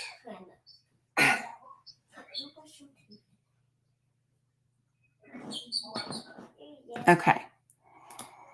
So, Article 1, Section 9, Clause 8 of the Constitution. No title of nobility shall be granted by the United States and no person holding any office of profit or trust under them shall, without the consent of Congress, accept of any present, emolument, office, or title of any kind whatever from any king, prince, or foreign state. Right? So that addresses the very first beginning of the document that I shared with you, right? Absolutely. Okay. And so when Saudi Arabia and Qatar and China are paying these things to his businesses, the report, and this report actually came from Congress, right? It was the Oversight Committee that said they violated the foreign emoluments clause. So that's not my words. That's actually the words of the Congressional Oversight Committee. Yeah, but see, when you bring up Qatar and you bring up these scenarios, all they're talking about is this airplane. No, this is from his first administration. This is not the plane. Yeah. So I literally just said between, excuse me for just a moment. So it's important. So I literally just outlined from his first 2 years in office. So I'm not referring to the $400 million jet. That will be in the next House Oversight report once he's out of office, I would imagine.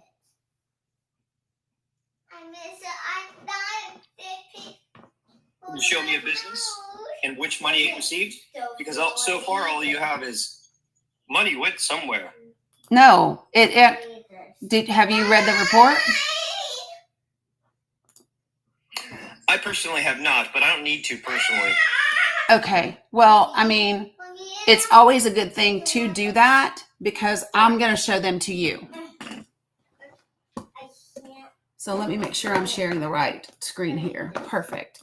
So here's the actual documents from the Department of Defense, right? And this is going to outline for you all of the places where the money was spent. See these spreadsheets? These are the hotels. Excuse me. These are the descriptions of his hotels. These are what's the description over here. So this is the merchant city. This is the merchant state. So it actually will tell you where they are and what they are. So see how this one says Doral Golf Resort? That's one, right? See this one where it says Trump International Golf Links? This one says the Lodge at Dunebeg. So this is where that money went according to the Department of Defense. See? Yeah. Okay. So when I say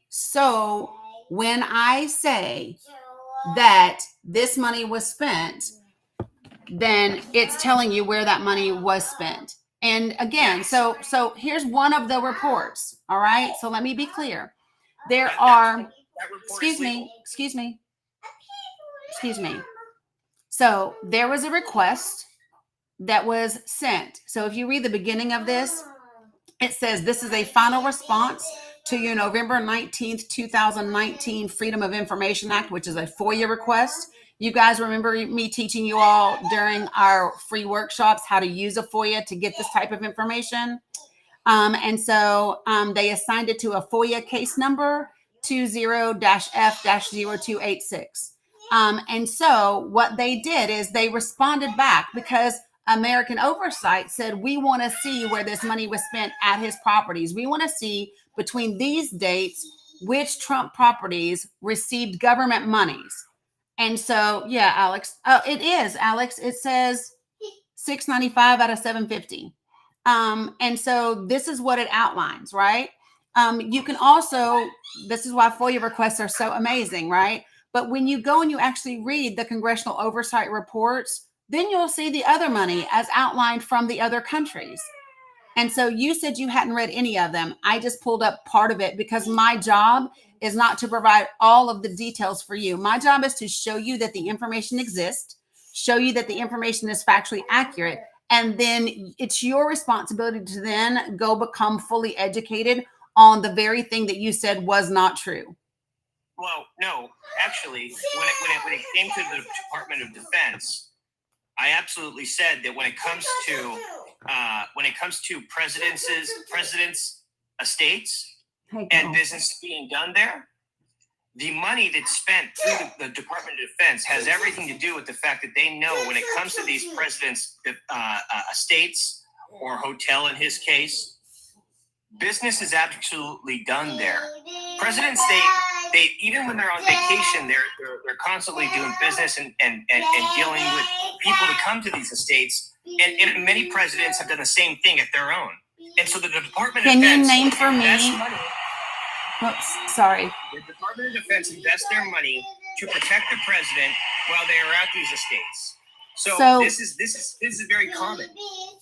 Can you name for me another president that owns hotels and golf resorts? Oh, I mean, it doesn't matter if it's a golf resort. No, but I'm asking you because this is what we're talking about. I am asking you, can you name for me another president that owned hotels and golf resorts and we conducted businesses at all of those places? Can you do that for me? I don't need to because it doesn't matter if it's an estate. But it does matter. A hotel. It does matter. Why? It does matter. It doesn't because matter. the expense for Secret Service, for example, going to the home of a president is not the same as an expense for a Secret Service being at a hotel or meetings being held at a hotel or any of those things. You can argue all you want. You can argue all you want, but there is, but it's different. 100%. And it's the law. So, I mean, it's very, I don't know why this is hard for you to get. No, it's not. I don't understand why it's hard for you to get an estate or a hotel, regardless of if one's a estate or one's a hotel. Both are owned by a president, and both presidents reside in those places. So no, he did not reside at the golf resort. No, he did not. No, he did not. The golf resort itself is a resort where people reside. Okay, it's a resort. Okay, it is not.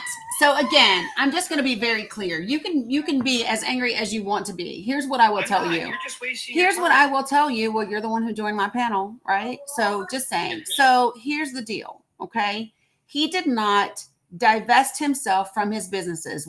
All he did was ceded nominal operational control to his sons. That's it. That is always going to be a conflict of interest. Same thing with Jimmy Carter and his peanut farm. No, not.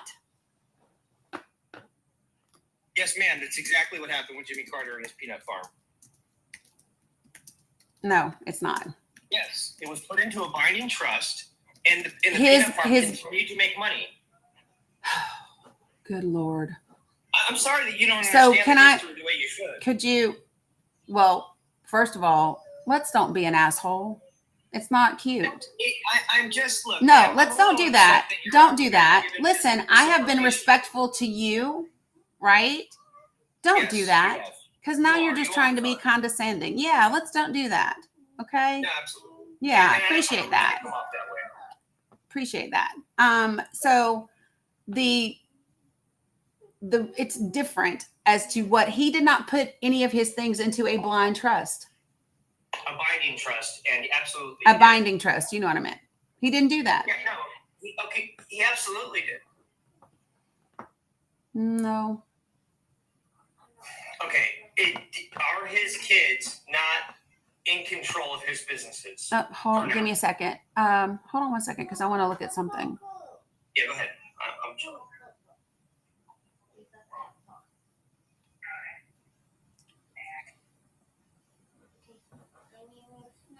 And if I do have a chance, I'd like to bring up a subject for you. I don't want to take you away from the one you're on, but I kind of in the midst of trying to inform people of something as well.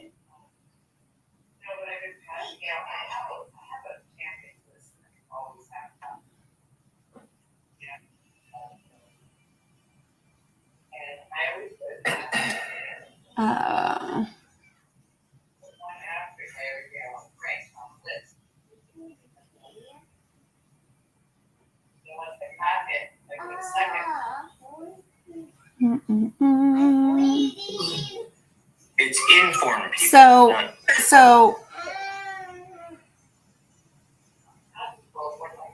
So here's the thing.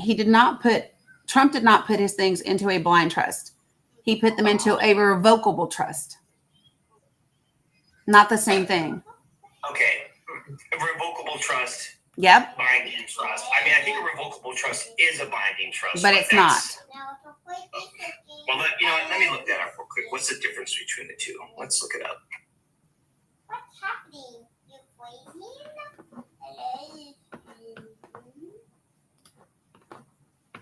No. Oh, you didn't know.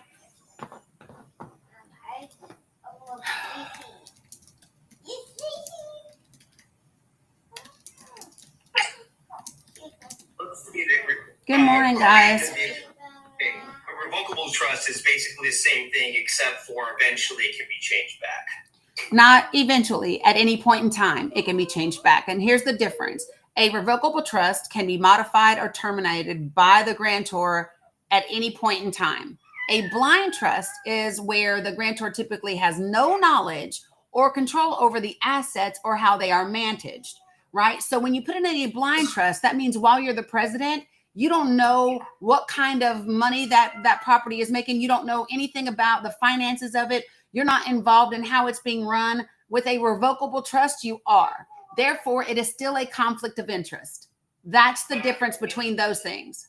I would just argue that if it was a problem within the law here in the United States when it comes to the president and his businesses, I think that at this point, since his first presidency, as you put it, there would have been some type of impeachment call over it or no. And here's the thing. We're not doing that. I'm not going into a hypothetical because here's what we know.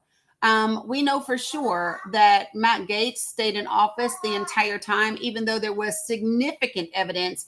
And Kevin McCarthy actually said straight out of his own mouth that Matt Gaetz did exactly what they were investigating him for doing. So no, don't act like if members of Congress or the president does something illegal, they are automatically held accountable, because you and I both know that is absolute horseshit. That is not a thing that happens because it is still the government. So let's not do that. Here's what we know. He did not divest himself of his assets. He gave control of it over to his children in a revocable trust, which still allowed him to know everything that was going on with those businesses and with those assets, and could have been taken back at any point in time, which is a conflict of interest. That is different, and it is different than what Jimmy Carter did. I just don't see the law of the president and what, Well, I just explained it to you. And let me just be clear. Jimmy Carter did not sell his peanut farm. He put it into a blind trust. He sold it in 1981, shortly after he left office. So let me be clear about that. For the person who was in the, I'm not talking to you. If you'd let me finish speaking. Oh, I thought you were looking at me. No, I literally just said, for what I was attempting to say is for the person in the chat who said that. Oh, yeah, I didn't hear the chat. Sorry. Because you started talking over me. That's why you couldn't hear. Got it. Okay. Yeah. I don't remember. So again, the point that I made about Trump making money off of the government and tax dollars at his properties, I showed you the spreadsheet and the letter from the Department of Defense that absolutely backed up what I said. The second thing that I just said is that he absolutely did not divest himself of his company, which I also just showed you he did not do, and it remained a conflict of interest. So on the things that I said that you said weren't true, I believe I have demonstrated to you that they are. No, you have not actually. Okay. Sorry.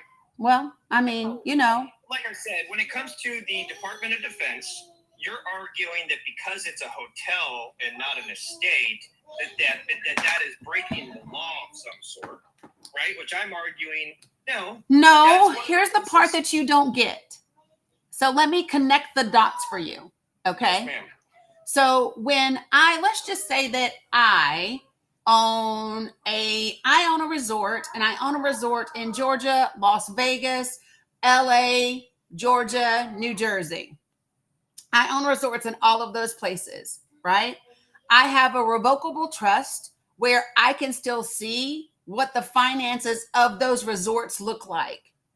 So when I am planning where I want to go or where I want to have meetings or where I want to play a round of golf, what I have the ability to then do is schedule those things at the property of my choosing in order to get taxpayer dollars from the federal government because I'm the president of the United States. That is what makes what he did illegal. Actually, I believe that Biden owned more than just a Delaware home. So my problem here with what you're saying did Joe Biden have a revocable trust? Well, he had 127. I ask you, did Joe Biden have a revocable trust? I honestly, I don't know, but right. So let's talk to the person that we do know. Hold on. Let me finish my statement. I'm saying I'm not sure if he did. I don't think you know if he did either, but I do know that he had. I don't have to know. You're the one who brought him up, so you should know. 127. So you should know, and we're not going to do that. No, the approach. Here's what we're not doing. We're not pivoting to Joe Biden. We're not doing that. Do you want to know why we're not? You said that I was wrong when it came to Donald Trump, and I'm not. You still are. No, well, you can say that, but I've demonstrated that I'm not. So you can hold on to whatever you want to hold on to. He's smart for y'all, and that he's not breaking any laws, and you guys are out here trying to find. I don't know who you guys is. Who's you guys? You are doing it right now. Who is you guys? You and the House Oversight Committee or whoever else you're trying to pull your information from. I'm telling you right now, you guys aren't going to get shit on this guy. Okay, so I don't think that you get it. Okay, so I don't have to try to get anything on Donald Trump, right? All I'm doing is presenting the facts. The facts are exactly what I said. They are. Now, whether he gets charged with anything or anything, that's not up to me. What I do get to do is tell you exactly what I said, show you with the evidence that I did that what I said is true, right? And just lay it out. That's it. I'm not what hold on. Things that weren't laws broken. Again. Yes, ma'am. Okay. So, it can be whatever you can hold on to whatever you want to, but the reality is that he didn't divest from his properties. He did not. He did not. And that is the things that he accepted, his businesses accepted from those foreign countries, in fact, violated the Foreign Emoluments Clause, period. And so now whatever Congress does or doesn't do about that isn't up to me. And the beautiful thing about me is I don't sit around and worry about things that are outside of my control, right? I don't do that. I don't sit in Congress. I'm not a judge. I don't get to determine those things. What I do know, no, there's a difference between being informative and being worried. Because this is not the face of someone who's worried. See? I wasn't worried when you came up here calling me a liar. Do you want to know why? Because I know what the fuck I'm talking about. That's why I'm not crashing. Well, I mean, you can beg whatever you want. Yes, I sure can. Right, which is why all I did was show you exactly what the law says, and then I showed you the documents that you haven't bothered to look at. Well, that's it. Like I said, I apologize. I'm not trying to be rude to you because you've always been very, very fair, and to me at least, But my point to coming up on the panel was the evidence in which you were showing was standard from a president, whether it be a hotel or an estate, when it comes to the Department of Defense putting in, whatever investments needed to protect the president. No. I mean, you can argue, hey, it's a hotel, so that's bad. It's not. It's not the same.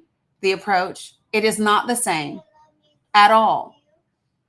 It is not the same at all. And the thing that makes it very different, and I've explained this once, but I will try it again. The thing that makes it very different is the fact that he put it in a revocable trust, which means he had 100% transparency as to what was going on with his companies financially, right? And could revoke it at any point in time, and not into a blind trust, right? Well, So, and A here's the binding thing. trust, you mean? What happens into what? A binding trust. No, a blind trust.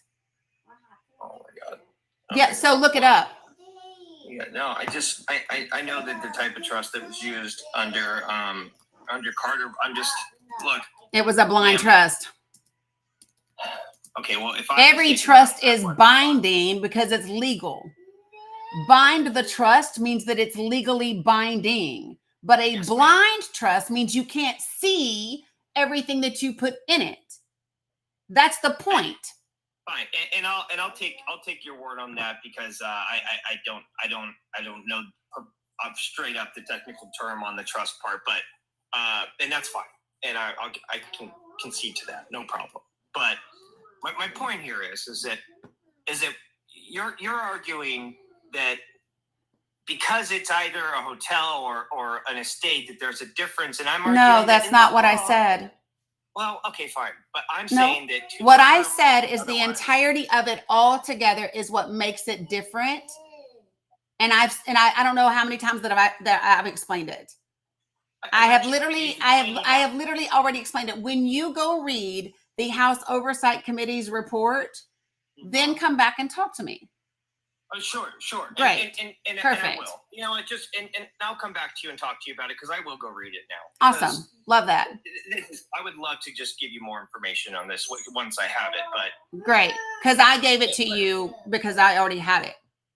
But yeah, go ahead and check it out. So far, what I've seen so far, as you know, I haven't seen any laws broken with what you've shown me so far. So right. Well, yeah, you know, I mean, you could call it bad form.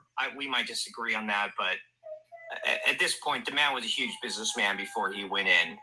Well, we're not talking about whatever. I'm not talking about Donald Trump, the real estate person. I'm talking about Donald Trump, the president of the United States, what he did during his presidency, that revolved around his businesses and trusts. That's what I'm concerned with. It doesn't matter to me if you think he was a good businessman, a bad businessman, a good president, a bad president. I'm not here giving those opinions. The opinion that I gave was actually fact, that he got money, a ton of money from taxpayer dollars in businesses that he did not divest himself from. And those things are accurate. Wait, what? Taxpayer dollars? You showed me Department of Defense. I don't think he was supposed to divest himself from his properties that he reside or did businesses outside of the White House, just like other presidents do. I argued that. So at this point, again, when you go read the House Oversight Committee report, you can come back and talk to me about it. Okay. And there's no chance I can bring up a subject to you, no? Maybe I'll do it next time if you'd rather. I mean, it just depends. I'll hear the subject and let you know. Yeah, baby. Yeah, no, it really has to do with a lot of the protests and things that we've seen over the last 10 years. You know, some of the riots and so on. Can you get them out I wanted you, since you're an investor, you like to do you like to do research on things. I wanted to put a name in the chat. Oh, damn it! I can't put in. Who took? I can't comment. Somebody took me out of comments. They blocked me from commenting. I don't know why. I don't know. So what's your question? Well, so I wanted to give you the name Nival Roy Singham. Okay, Singham. Look in the third. They're on the third shelf, sweetheart. So what does that person have to do with it? But I think it's important. It's something I've been trying to get people on your side to. Phantom, don't do that. Leave it where it was. So hold on. Can I'm wondering why we're talking about one particular person. That's not the president. So the reason I bring up Nival Roy Singham, once again, that's Singham, is because he's a billionaire. Sold a little company called ThoughtWorks. ThoughtWorks just so happens to be. Hey Dom, can you come here for me? ThoughtWorks, the company he sold, just happens to be the same name that old Chairman Mao used in China when it came to the Red Army. ThoughtWorks or Thought Reform. Will you get me the hot dogs off the shelf in there so I can make them for Mila? They're on the second shelf, and they might be right there on the door of the fridge too. I can hear you. Oh, okay. I just wanted to make sure that you were paying attention. So anyways, Yeah, I can once again, multitask quite effectively. that's great. Perfect. So what I wanted to bring him up for, and the reason I'm doing this is because Naival Singham, the billionaire who's well connected to the CCP, and a lot of the funding he's getting from the CCP is funding these events, these No King protests, or the Palestine protests. The problem I have with this is that as we follow the money and find out that him and certain other people that are connected to the CCP are funding these events, is because they're using people who are out there protesting to get what they want done, and that is to create chaos, that is to create revolution, because these people are Marxists. Yeah, and this is a serious matter, and most people can kind of laugh it off and think that this isn't important. But Marxism is just a tool. It's used to create an oppressed class with an oppressor, all done by the means of propaganda. Marx taught that he wanted people to realize their oppression in order to create a revolution to topple a capitalist state. Now, I don't know if you subscribe to capitalism or if you are a socialist. I'm not sure your philosophy and what you stand by. But most people don't understand what's going on here in America today, and the division that we are seeing is because of things funded by the CCP. And this is what I'm asking you, as someone who likes to research things, to look into. And I'll look into your report. Absolutely, no problem. But I find this to be a problem. Even the BLM protests that we saw back in the day, the founders of BLM are self-proclaimed, and when I say self-proclaimed, I mean self-proclaimed Marxists. They even said themselves, we are trained Marxists. This is what I find to be a problem in America today. And if you subscribe to socialism, fine, that might be your philosophy. I don't know. But if you're a capitalist, then should be important to you. So could you provide to me what your definition of Marxism is? Marxism is just a tool. It's used to create an oppressed class with an oppressor, all done by the means of propaganda. So Marx believed that that he wanted to help people realize their oppression, air quotes, okay? But by doing so, it would create a civil war, which always turns into revolution, as he put in the Communist Manifesto. And so what the idea behind the people investing in these events from the CCP is to create division within America so that we do eventually have a civil war. Okay, this is all part of their plan. You can read the CCP's well, I didn't ask about communism. I asked about Marxism. Yeah, so once again, I explained it perfectly to you. Well, no, because that's what Marxism is. It's creating an oppressed class. It's just a tool used to topple the capitalist state. It's a tool used to create this civil war or revolution so that they can topple a capitalist state. Except, okay, so here's the difference though, right? So Marxism is a theory, right? Developed by Marx, while communism is actually a political and economic system based on, okay, so when you say they are the same thing, they're not. I didn't say they were the same thing. But you did, like literally just now. You just said that they're the same thing. Maybe you weren't listening to me. I did not say that they were the same thing. I promise you that. What I said was what Marxism was. Now, communism itself is the end goal. It's Marxism is so that they can implement communism after all the dust settles. Okay? This is what. Yeah, I know you did. It's okay, guys. Relax. This is why Marx taught what he taught. This is why people like Solinsky, who wasn't a communist, used what Marx taught to create revolution and to create that division within what he was trying to accomplish. Okay, it's just a tool used to create revolution. That's all Marxism is. Okay, can I get you to hold on 1 second? Can I get one of my folks to just give me a break real quick while I make Mila something? It will take literally like 1 minute, maybe 90 seconds. Awesome. Yes, ma'am. Perfect. I will be right back. Be right back, guys. Hey there, everybody. All right. The approach, just hang tight real quick while Dani takes a real quick break, if you don't mind. Hey, Phantom. Hey, everybody in the chat. Yeah. All right. Yeah. Just hang tight real quick. Everybody, please, while Dani's taking a quick moment for herself, please keep your fingers going. The tapping is clapping, as we know, and that's one of the best free ways that you can support Dani and her content. The other great free way that you can support Dani is with the share arrow in the bottom right-hand corner of your screen. Tap that arrow. If you don't have anybody specific to share with, please tap the copy link. That also counts. And please do that like a number of times. That really helps her out. If you have some TikTok coins to spare, you can not only follow Dani, but you can join her fan club, which is the new TikTok term for joining her team. And that's with that little heart next to her account name in the upper left-hand corner of the screen. Hey, guys. And make sure you do that once a day, okay? So even if Dani comes on twice, you can do it once a day. If you can hear me on the Book of Faces or the tube, please also make sure that you take some time to click the hearts and the likes over there as well. So if you are on the tube, please make sure you click the little 3 dots icon and click the thumbs up there. All right, a couple of the ways you can help Dani is reaching her gift goal. And Dani, if you have some TikTok coins to spare, that is the scrolling area right beneath her yellow Dani icon in the top middle part of her screen. That's also scrolling with her subscription. So again, if you guys weren't here earlier, Dani has extensive resources that you can use for free. Her Discord has both a free section and a subscriber section. If you tap her bio or her account in any one of the platforms that she's on, you can navigate to her link tree, which is completely free. We have aptly named it the Link Forest because it is substantive, you guys. So anything you guys find there, use that in your conversations, use that for your own content.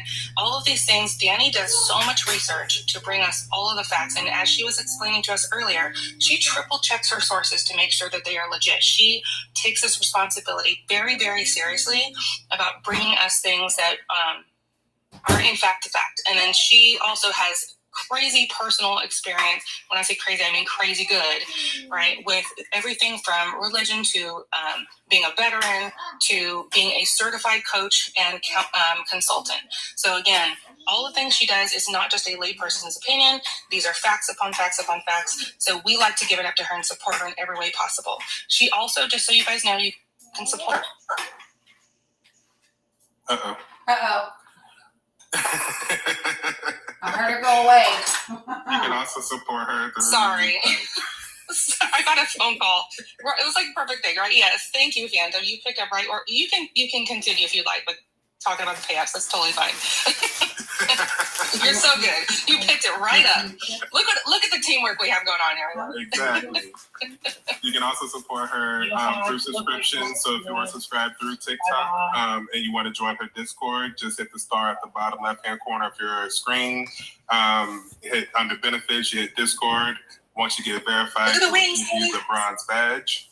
And that will get you into the subscriber side of Discord. If you are on the Tube or the Book of Faces, or if you're not a subscriber on TikTok, go to her profile, her link tree, and hit the Discord button at the top of her link tree, which is the robot transformer looking thing at the top of her link tree. And that will get you in once you get verified. There is a link in there that gives you additional subscription levels. So you have the base level that all the TikTokers pay, and then you have 2 additional levels that get you additional benefits as a subscriber on her Discord as well, as far as her wellness, mental health, and all that training and additional other courses that she has available to you that you are able to gain access to through direct subscription to Dani.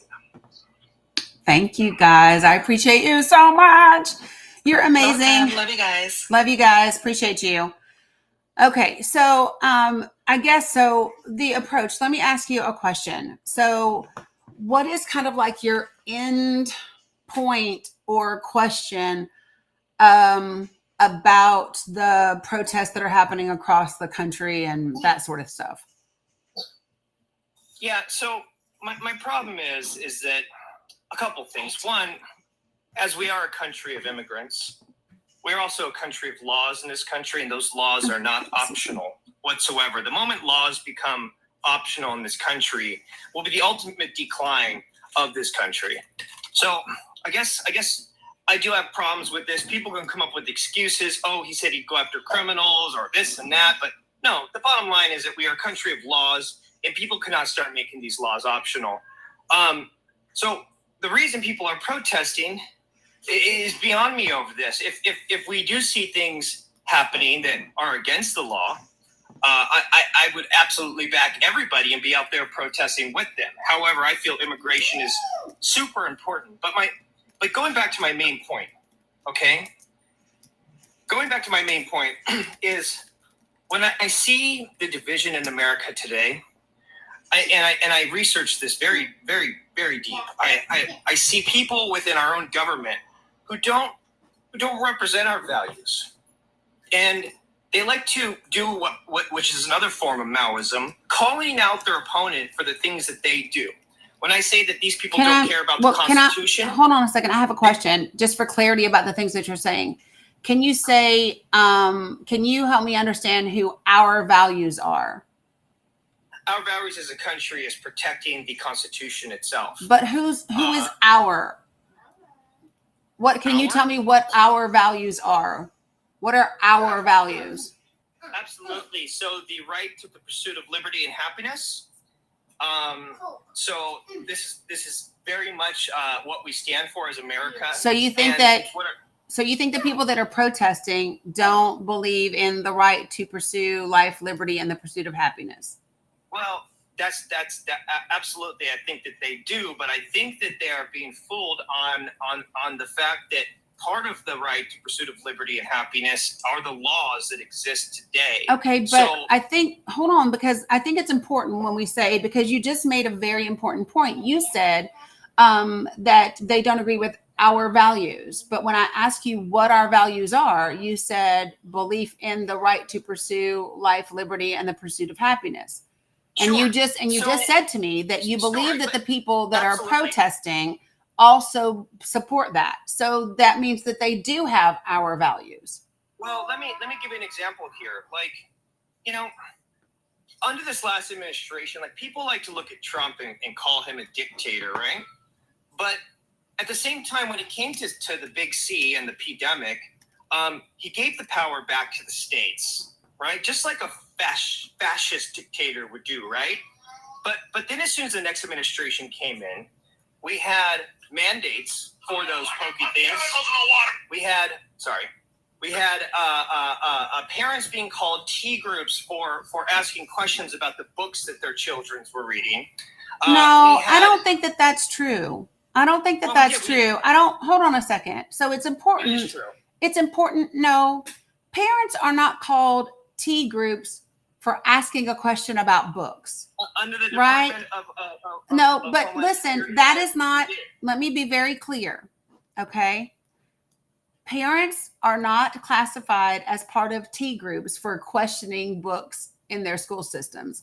And I will tell you how I know, right? I'm very involved in our school system, and I've never been labeled that at all. Not when I question policy, not when I question books that are being read, not when I question curriculum, none of those things, right?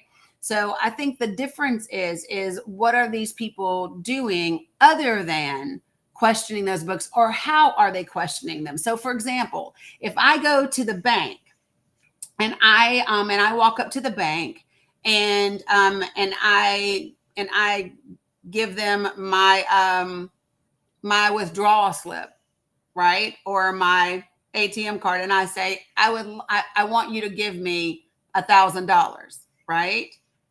That's me asking for $1,000. Nobody's going to call me a robber or a thief. But if I walk in with hold on, please. Can I finish? Thank you. But if I walk in with a mask and a pew-pew and I say, give me $1,000, I'm probably going to be called a robber or a thief, right? Because of how I did that thing. And so that matters about these things. And so you started off talking about one thing, and now you have gone to a myriad of things. So the things that I hear you talking about are about more than, Well, I have a receipt from the DOJ. Give me 1 second, please. The approach. Oh, yes. Sorry. 1 moment, please. Here, Sissy, you can use mine for right now. Here, there you go. All right. So here's the thing. You started off talking about protests, and then you started talking about laws, and the country has laws, and then now you're at, I don't even know, C-19, and people getting the jab, and now you're at books and education. You're kind of like all over the place. And so you asked me if you could bring up one specific thing, and I'm trying to figure out what it is that you would like to talk about. So I go back to the original subject, and I'll admit I absolutely did jump around there, and I apologize for that completely. Absolutely, but it still doesn't take away from the fact that there is something happening in this country. And what I was going to ask you to look into was the CCP's strategy on global warfare, a 200-page report done by the House Oversight Committee. You could also look into the real threat posed by China, an article from 2020 on FBI.gov. I also can direct people to an old book written in 1999 by two generals from the Liberation Army called Unrestricted Warfare. But again, those things are simply their agendas and strategies. I think that if how can I say this? I think that if Donald Trump was really concerned about China, then maybe his businesses wouldn't be taking millions of dollars from them, right? I think that if he was really concerned about China and the type of country or leadership that they have, then he wouldn't be saying, oh, he wants his people to kneel and snap to attention the way that Z's does, right? I think that, so you keep talking just like right over me. And so, I here's my thing. When we talk about their objectives, I think that every country out there has their plans for how they want to do things. I think Russia has their plans on how they want to do interference here. I think Russia has their own whatever, right? That just is a thing. What I'm not going to do though is draw connections and just assume that things being present or correlations equal causations, because that's a very dangerous thing to do, especially without significant evidence that that's a thing. And so my very first question, I've got money transfers. I've got all the stuff to show you if you want. It would be 100% amazing if you would not interrupt me again. Appreciate that, because it's starting to get annoying. Just saying. So I think that what's really important about what's happening with the No Kings protest is that people have a hard time believing that. I'm going to give you an example. Several years ago, my state legislature, I'm from Tennessee originally. So my home state of Tennessee, their state legislature introduced legislation on behalf of two healthcare systems in Northeast Tennessee. And that legislation was something called a COPA, which is a particular type of legislation that you can use to create a legal medical monopoly, to displace competition, to protect that monopoly from antitrust laws on a state and federal level, and set up an organization that controls almost all of the hospitals in a region that is the size of New Jersey geographically, right? So anybody that wanted to know that information, you can look up what a certificate of public advantage is. Matter of fact, if you just Google me and ballot health, you'll read everything that you could ever want to know about a COPA. KFF Health News has done some great articles, maybe about 7 or 8 of them over the last 2 years. But anyway, so here's the thing. So when some folks, actually a couple of the nurses that saved my granddaughter's life, when I was asked to help them, and within about 5 days of agreeing to do that, I discovered a lot of political corruption that had taken place, and the fact that the senator that sponsored the legislation was also an employee or a contractor for the healthcare systems and things like that.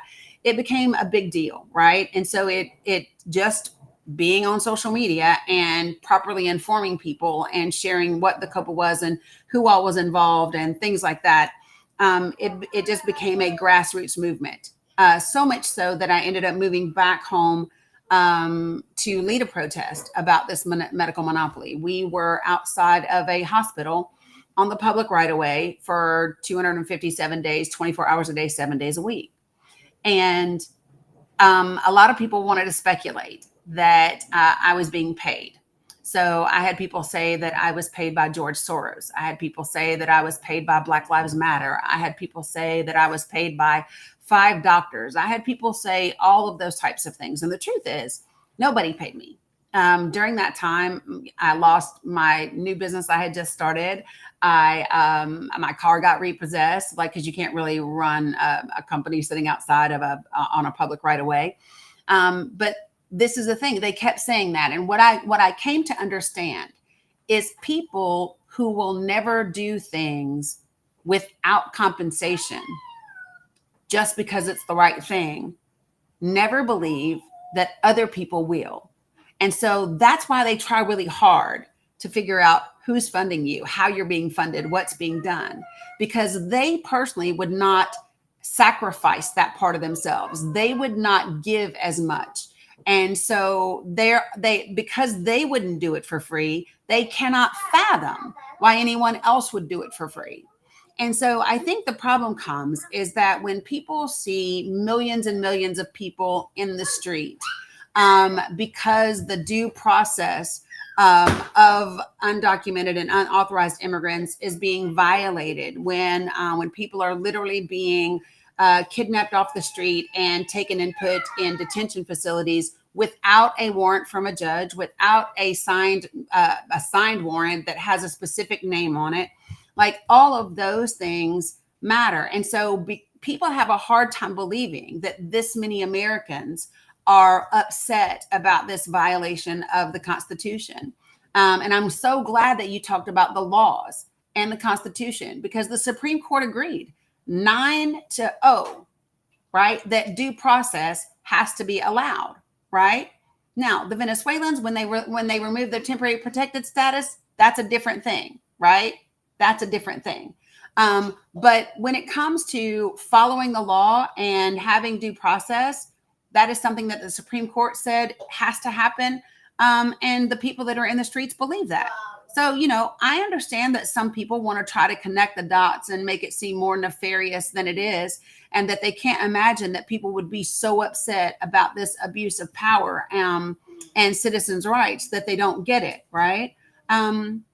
But believe it or not, when something truly matters to people, they will absolutely stand out in the street. They will absolutely march and protest. They will absolutely sit in the front seat of the bus and refuse to be moved. They will absolutely lock arms to protect their lands. Yeah, that's what people are willing to do, and they don't have to be paid to do it. May I? Sure. So first I want to ask you, and don't be offended by this, please. Do you subscribe to capitalism or socialism? I don't subscribe to either of those things. Well, we are a capitalist state. No.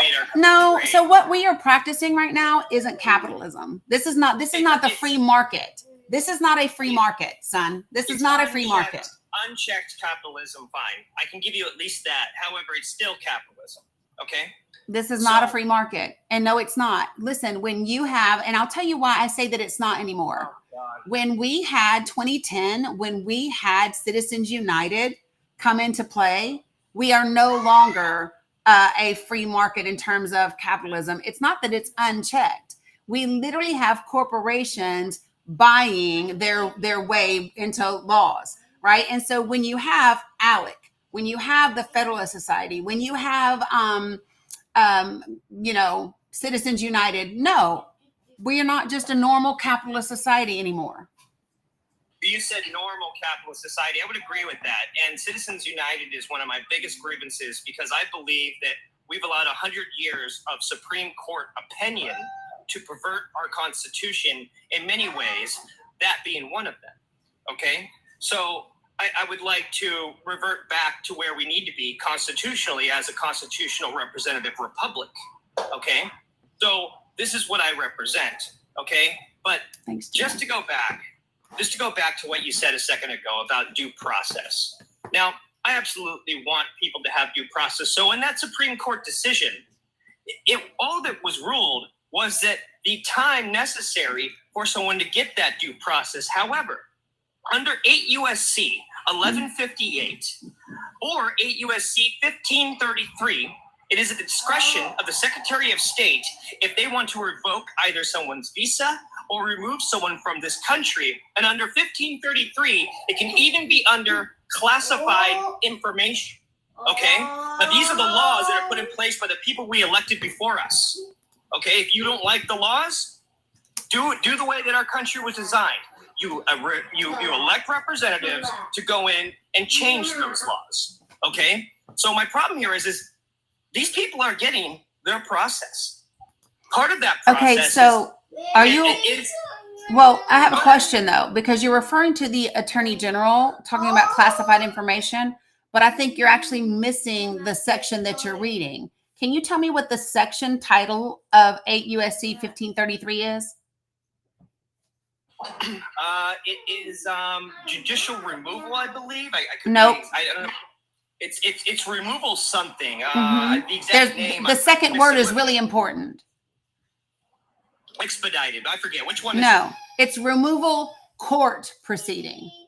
Absolutely. There So you go. That's yeah, the one. so when you talk about 1533 and you talk about the Attorney General being able to do something when it comes to classified information, you have to know the entirety of the section. So if you're referring to removal court procedure, then the people have to have due process to get court, right? And they are getting that. No, they are not. No, they are Who's not. Who's not? No, they are not. Who is not? No, they are not. Give me a name. I don't have to. I already have. You don't have one. We That's already said Kilmore Abrego. There's more than one. Abrego. Where's Abrego today? No. Did he get due process? And is he back? Did in he the get States due today? process? You name Did he one get person. his due process before being deported? Yes or no? Well, okay. It's Yes or interesting. no? Did he get his due process before being deported? Yes or no? 17 judges. Did he get his due process before being deported?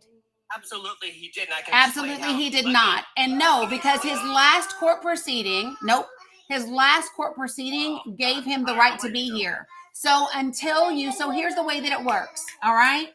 So if 17 judges hear somebody's case and the last judge says he has the right to be here, and that's the last court decision on this case, right?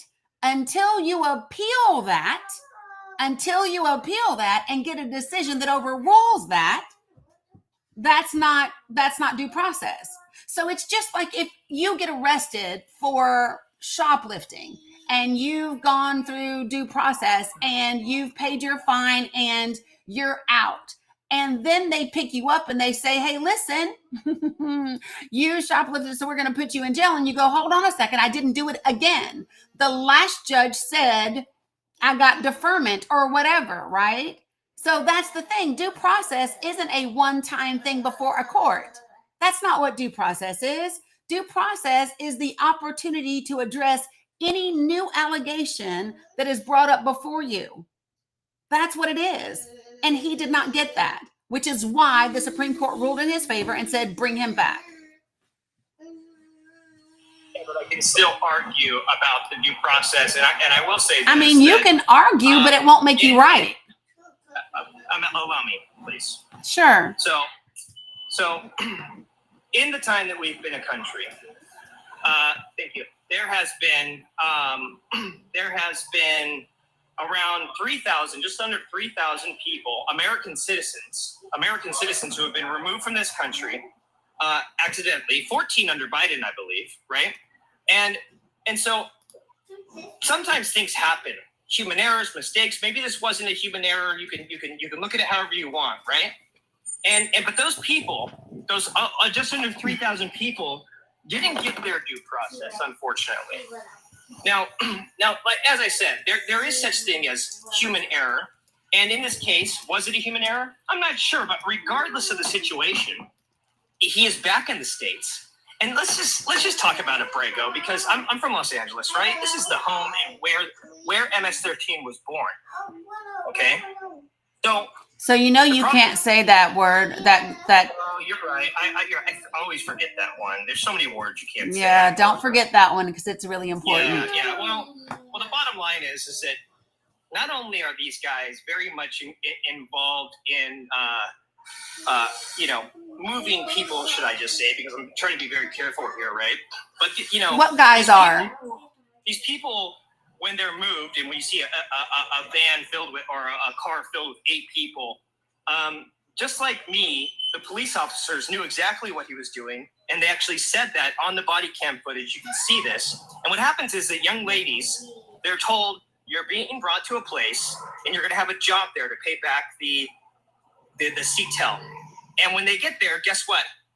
You're a working person now, but not the type of working person that they wanted to be, because they're a smoshstitute now. Okay, so hold on one moment, please. Hold on one moment, because let me be clear. It does not matter what a police officer says on a body cam. It doesn't matter. Do you want to know why? A police officer is not the jury or a judge. The police officer is the beginning of the judicial process, not the end of it. Okay, so here's what we're going to do. Here's what we're going to do. Okay? The reality is very simple. Okay? These folks are not getting due process. I give 0 fucks what a police officer says, because they are not a jury or a jury. They are not a jury or a judge. And here's what I'm going to say. I'm going to make this very clearly. I don't have to name anybody to make the law. No, listen. I know this is difficult, but I don't have to name anybody to cite the law. Right? And so this is the law. The law requires due process, right? Yes, I know that, Hawk. And here's what I would say to you. If you listen to the judge in Kilmar Abrego's hearing, she says a good amount of things about the testimony of those officers. Just in case you don't know, I don't know how up to date you stayed on that case, but in that hearing, the judge pulled no punches at all. And when we talk about violent crime, immigrants commit 0.0029% of violent crimes in this country. You know what? See, this is where I would argue that with you, because I don't know if you live in a sanctuary city like I do, right?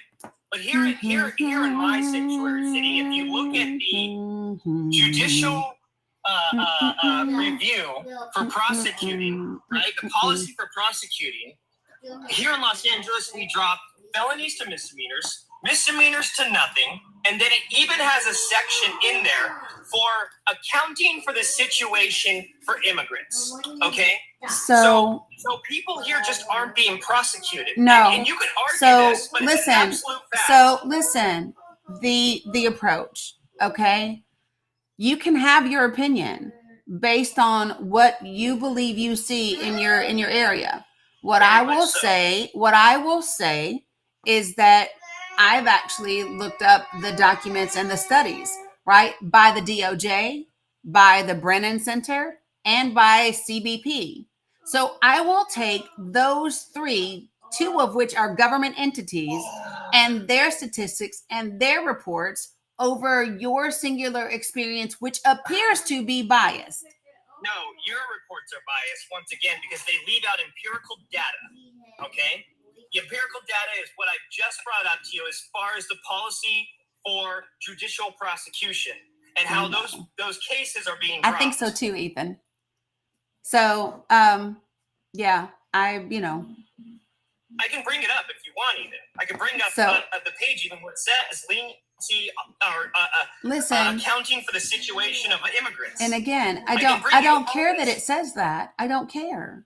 What I care about is that the Department of Homeland Security, the DOJ, Customs and Border Patrol, and the Brennan Center all said violent criminal rates when it comes to immigrants is unauthorized immigrants is 0.0029%. So I mean, it's just what it is. Doesn't mean that they're not. It just listen. Okay. It is. I mean, you don't have to like what I'm saying to you, right? But what I'm not going to do is sit up here and somehow tie protests across the country to China, right? When the reality is there are legitimate reasons for the people in this country to be angry, to be upset, to protest. And people are doing that. And it's very difficult sometimes for people to understand that when the people have had enough, they will absolutely protest, but they will, and they do. And so, that just is the way that it is. And so you don't have to agree. You can believe whatever you personally want to believe. I just don't. I know too many people that are part of grassroots organizations. I know too many people who participate in protests and rallies. I just know too many of those things. I'm not going down the conspiracy theory rabbit hole. So I'm just not. I'm going to go on facts. And I understand that. Yeah. No big deal. And I don't want to take up too much of your time, but I'm going to ask you this one question before I leave here. Okay? Mm-hmm. You said earlier that you don't subscribe to either capitalism nor socialism. Now, if we were to be able to get Citizens United back in place and bring our constitutional revert back to the way it was, would you subscribe to capitalism? Citizens United is what is in place. Ma'am, I said if we can revert the Constitution back to the way it was intended to be, would you subscribe? Here's what you said. That was my question. No, here's what your question was. If you could get Citizens United back in place. No, well, okay. Then that's what you said. So can you tell me what Citizens United is? Yeah, so it's what allowed super PACs to happen in our country, which basically allowed our politicians to be under the thumb of larger entities. Okay, so Citizens United ruled that corporations are entitled to free speech under the First Amendment and that their campaign donations were an exercise of that free speech. I think I put it a little bit more clearer for people to understand what happened with Citizens United. But my point is that if we can get the Supreme Court to take up this again and make investing from these large corporations into our politicians, would you subscribe to capitalism? That was my question. What I know is that Citizens United. You're a socialist. No, you're a socialist. Just don't. You're scared to admit it to your group. It's fine. I understand. I'm gonna answer the question whether you want to hear it or not. Like literally, you can continue to make assumptions, which you've done since you got in here, and every single time, you've been proven wrong. Well, I'm waiting for you to. No, you're not waiting for shit. You just interrupted me when I started speaking, so don't tell me you're waiting. Because you weren't waiting. I'm sorry. Go ahead. Shit. Here is the problem with blanket definitions. And anybody in here will tell you, I've always said this, right? When people define things, whether it's socialism, capitalism, even when we talk about this in my group, we talk about it with regard to even cheating, right? Because cheating is different things to different people, right? It was very different between Bill Clinton than it was to Hillary. And so what I tell people all the time is that when you are going to use words you don't assume that everybody agrees on the same definition of those words. Now, what, in my opinion, what I will tell you is, I don't believe that Citizens United is the only issue with capitalism. And the reason why I don't is because prior to Citizens United, we still experienced corporate monopolization, right? That is why in the 80s, they had to come up and break up MCI and Ma Bell and all of those things, right? So this one court decision isn't what is going to set capitalism on the right path. There are so many other things that need to be in place. We need to talk about how do we rein in and regulate our health systems, our insurance systems. How do we fix our tax system? How do we so when you're asking me that question, it's just too broad. I can say, oh, I support capitalism, but if that capitalism is not done appropriately, then I'm still not going to subscribe to the way it is being practiced. I don't care about people making money. I think people should make money. I think corporations should make a profit. Do I think that corporations should make a profit? For example, hundreds of billions of dollars worth of profit, and the majority of their employees be on SNAP benefits? No, I don't believe that, right? So I think that this idea of polarization is part of the problem. People can subscribe to more than just capitalism or socialism. Like this polarity that you want to try to push is part of the problem. There are a lot of things that exist in between that. I hope you run for office because you're really good at avoiding the questions directly. But I would argue you that nor capitalism nor socialism are both not inherently evil. Neither one is. But I just said the same thing. Capitalism tends to give free rein towards the individual. And socialism, with the consolidation of power within the state, can do true harm to the people.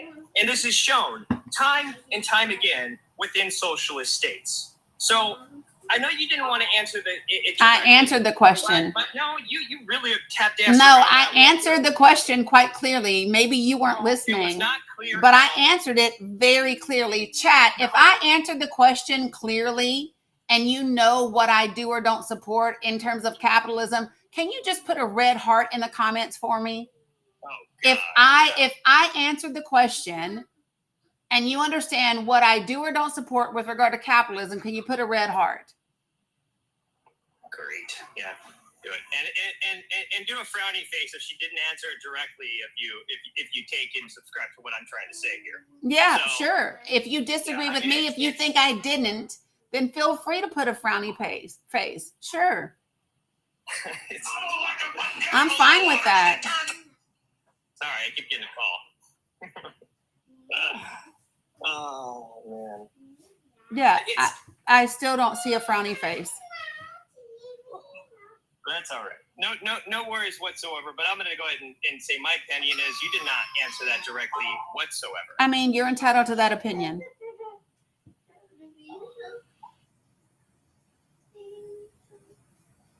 Okay.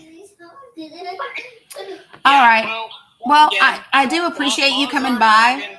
After you go read that House Oversight Committee report on Trump's first term and things like that, you're welcome to come back. And you're gonna look up Nigel Roy Singham, like I said, right? No. Because I just told you I'm not going down a conspiracy theory hole. No. It's not. There's actual money that traces directly. But it is, and I already told you that. Okay. All right. Okay. Well, good luck, and you guys keep up your ideology. We appreciate. We will keep winning elections. I don't know who we is, but have a great day. All right. So I think that the approach gave us a great opportunity to provide people with factual information. I hope that the information that I provided was of benefit to everyone, right? And everybody is well. All right. So here's what I'm going to do. I have several people that have requested up. When I bring you up, please do me a favor, put yourself on mute until I get to you. And so we can continue to kind of talk about these things. Okay. So give me just a second. I'm going to bring some folks up. If you did not mean to request up and I put you up here, just let me know and I will drop you down. Okay? You got it?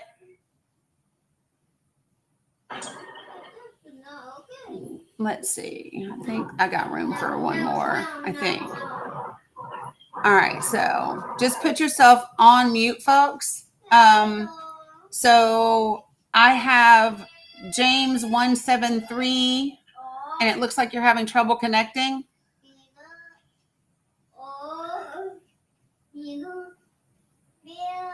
James going once, going twice. Okay. If you want to come back up, you can. Mama CF, did you mean to request up? PhD Watkins, did you mean to request up? Thank you guys for being patient.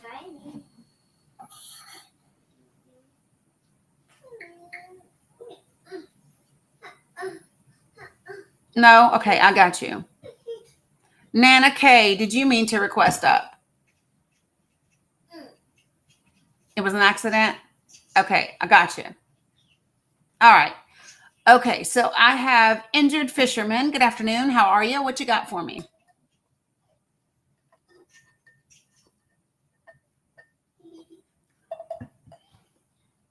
Injured Fisherman, did you mean to request up?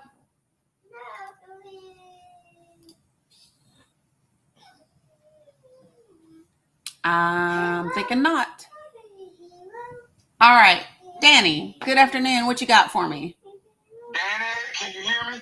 I can hear you. All right, this is on my other TikTok. This is Mr. D Clay 912. Yep. How are you? I'm okay. I just had surgery. I'm legally blind. You remember I told you I was legally blind the last time? Yeah. I had surgery on my eye. Now I'm really blind, so I couldn't use my other TikTok because my phone, the light went bad and I can't see till I log in with it. So I got this new iPhone thingy, and I am catching hell with it. But I was very much amused, and first of all, I always confess my undying love for you because you are another Dani, and I love Dani. So it's a Dani love we have. I appreciate it. You know how brilliant you are. And that fake ass Tucker Carlson that called just a second ago, Dani, I was dying laughing at this guy. He said, and quote me if I'm wrong, he said, name one person. He's a constitutionalist now.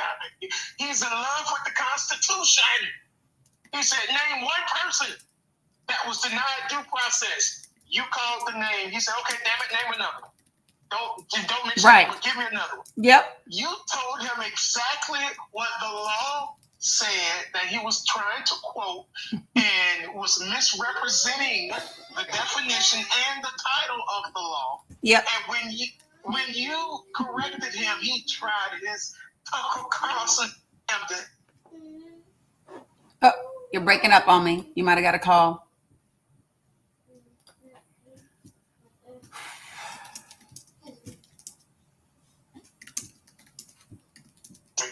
Can you hear me, Dani? Yep, I can hear you.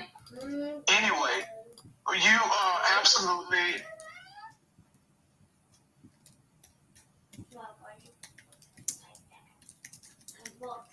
You keep getting a call, I think. My phone keeps ringing. I had to go blank on it.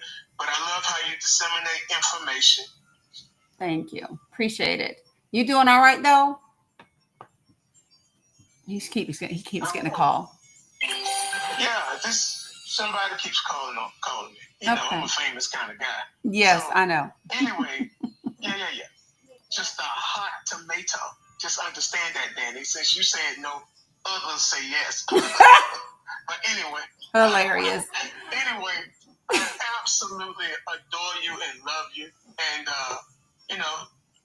it's just amazing to me how you have such a dearth of information to disseminate and correct people.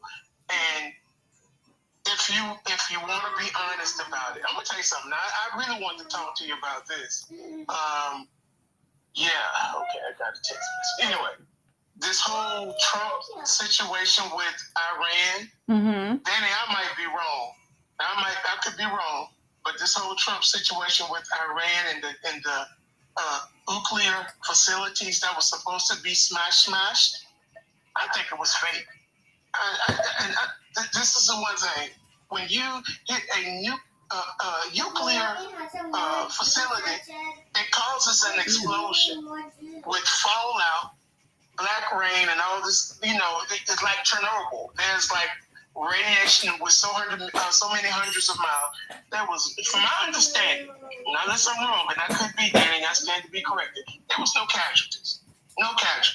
And then, I hope you can hear me. Yeah, I can hear you. I'm right here pouring her some juice. Cool. When the Qatar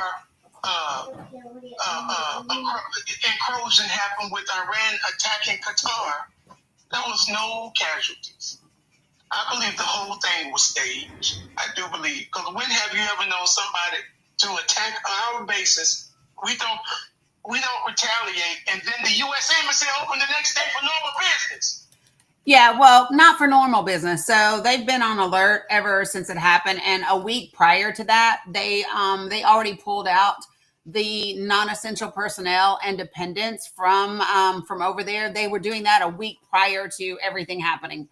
So just so everybody kind of understands that. And then what Iran has is different than, they don't have a boom. They don't have a new boom boom. They don't have one of those. That's the whole point.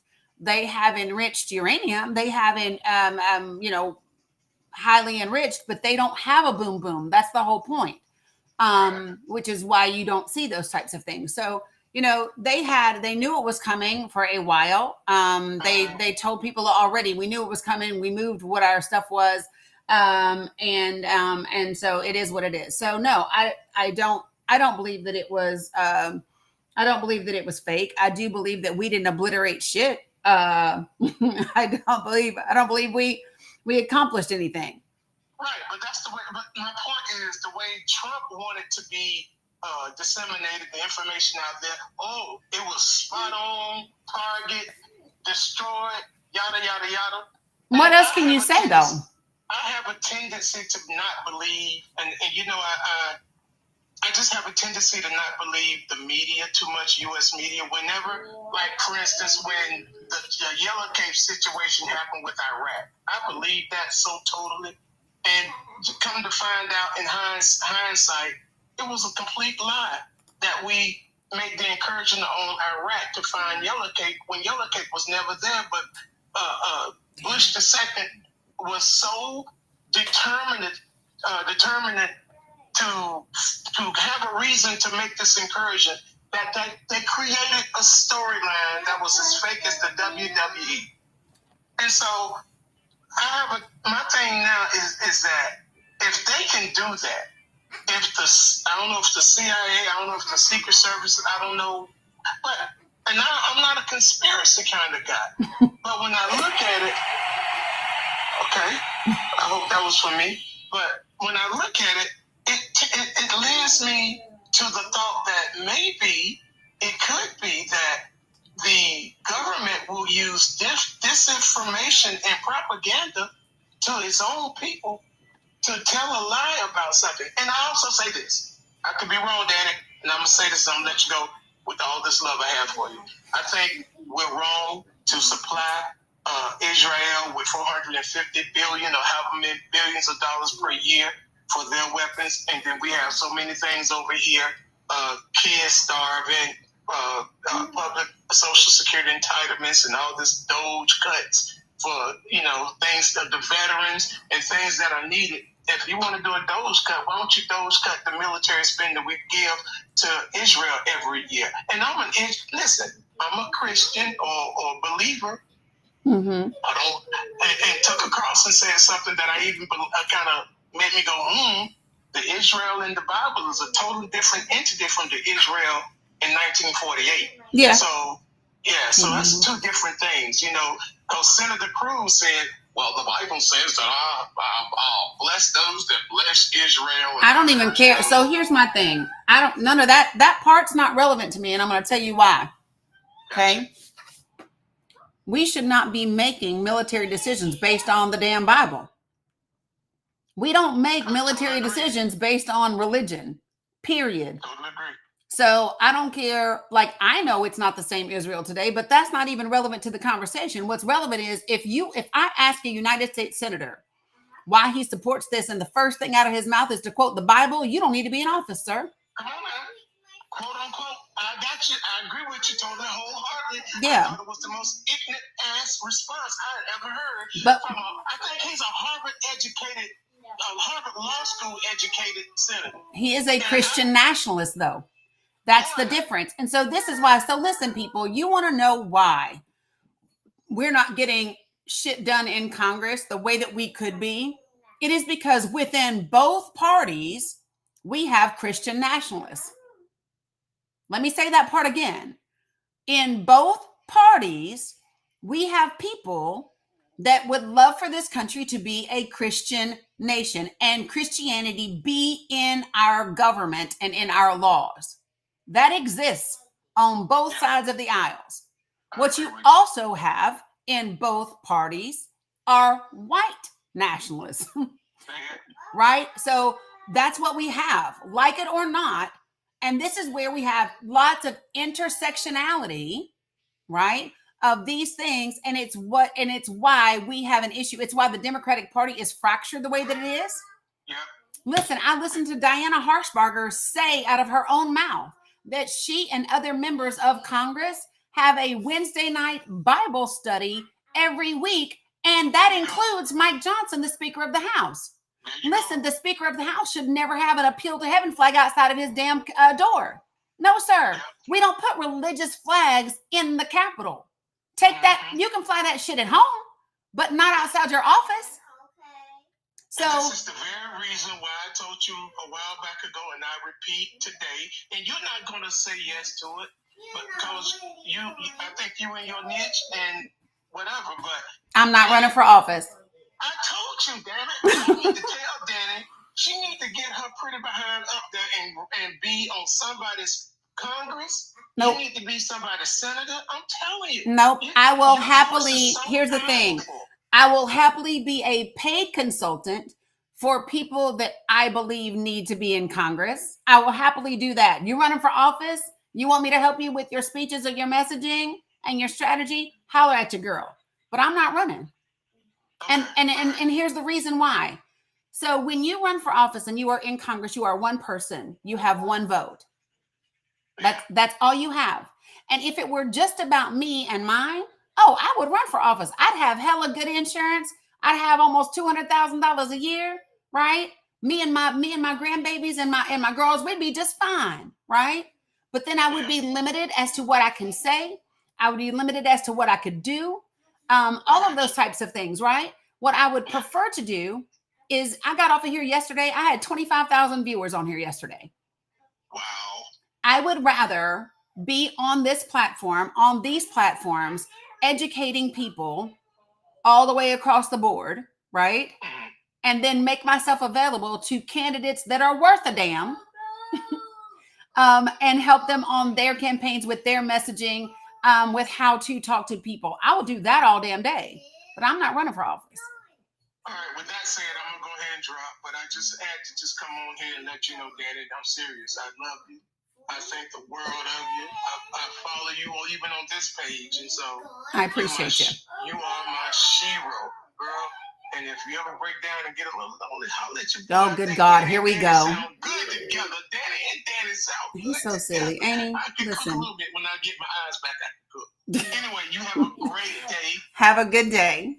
And thank you for allowing me to flirt with you and love on you and just be here in your space. Yeah, you're welcome. Have a good one, Dani. Take care of you. Yeah. Yeah, no. So y'all, I know Dani from when I first started going live on TikTok. And he's harmless, and he's a little sweetie. He's here's the thing. He's not derogatory. He's not whatever. You know what I mean? He just, that's what he does. So it's all good. Okay. So things that I do want to make sure that we talk about, right?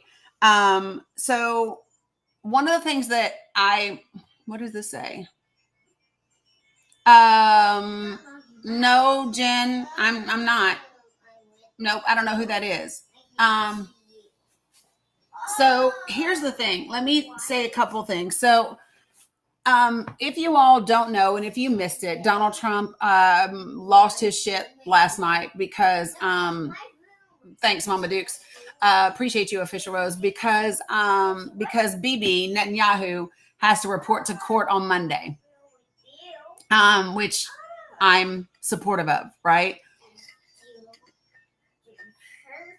Like it or not, he needs to be held accountable for what he does. Period. What he has done to the Palestine people is wrong, right? So hold on, and I'll tell you the information. Give me 1 second. Wait, I'm not bored with you too.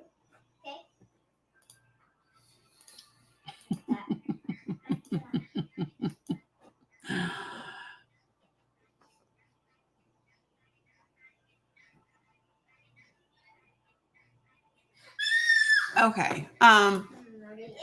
So let me do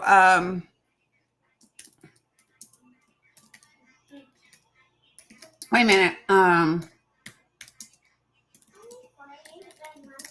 Give me 1 second. Okay, so there's so much, y'all. So this is his corruption, right? That has been leave since 2020 or something like that. Of course, Trump called it a witch hunt as well. But you know, it kind of is what it is. And let me see if I can see exactly which court it is really quick. So Netanyahu was charged with fraud, breach of trust, and accepting bribes in 3 separate cases. Allegations including accepting tens of thousands of dollars worth of cigars and champagne from a billionaire Hollywood producer in exchange for assisting him with personal and business interests, and promoting advantageous regulation for media moguls in exchange for favorable coverage of himself and his family. He denies any wrongdoing, of course, and it is what it is. So, what? I see. I see it, sis. And so it's been delayed a ton of times, and so this is Israel's parliamentary that it's happening. So I'm looking to see. Look what happened. What happened? What just happened? I don't know what just happened. It just freaked off. No. So yeah, so that's the deal. But Trump had a meltdown last night on TikTok, on Truth Social, and said that his trial should be canceled, said that he should be pardoned. The one person who can pardon Netanyahu has said that currently, quote unquote, is not on the table. And so that's kind of where that is. It's a corruption trial case.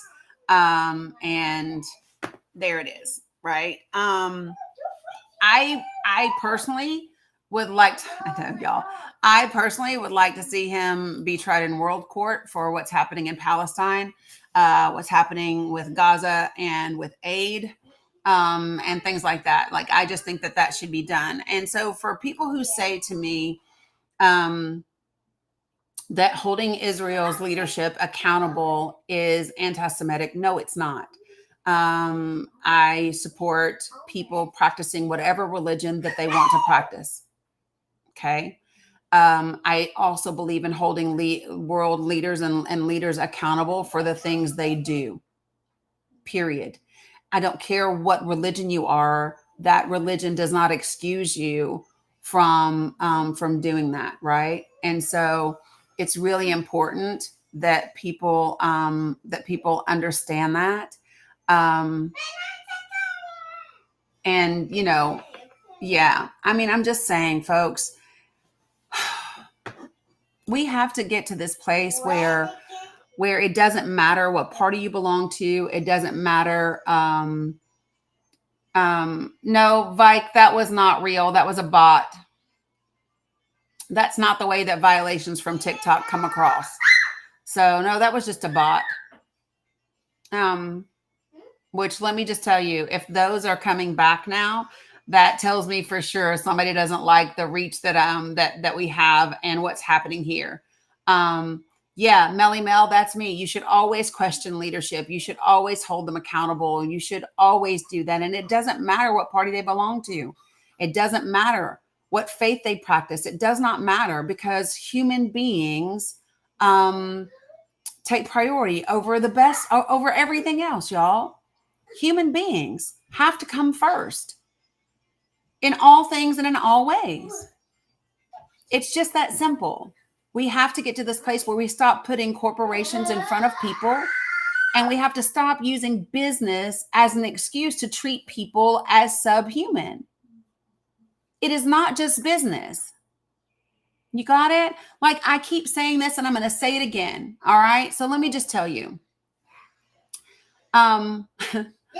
We talk, you'll hear all the times politicians, hey, not so loud. You hear politicians all the time, they're busy. They want to arrest the corner boys, right? The boys on the corners, that are involved in the devil's lettuce and the party favors, right? But they don't do anything about the corner boys that are in corporate offices, in their corner offices, right? Those corner boys that are making decisions around healthcare, around insurance, things that actually unalive people on a much greater scale. Those corner boys are no better than those corner boys. Being in a suit and a high rise does not make you any better. And we have to get past the point where we do this.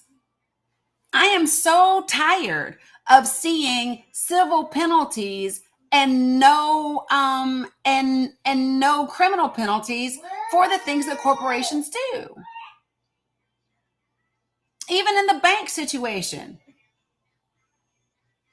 Right? This is just the truth. And people don't have to agree with me. Scotty boy, come on up and let's talk. If you think I'm demonizing success, let's have that conversation.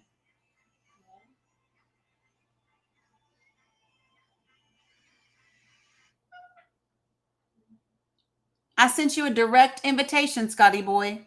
So you should just be able to hit accept and come right on up.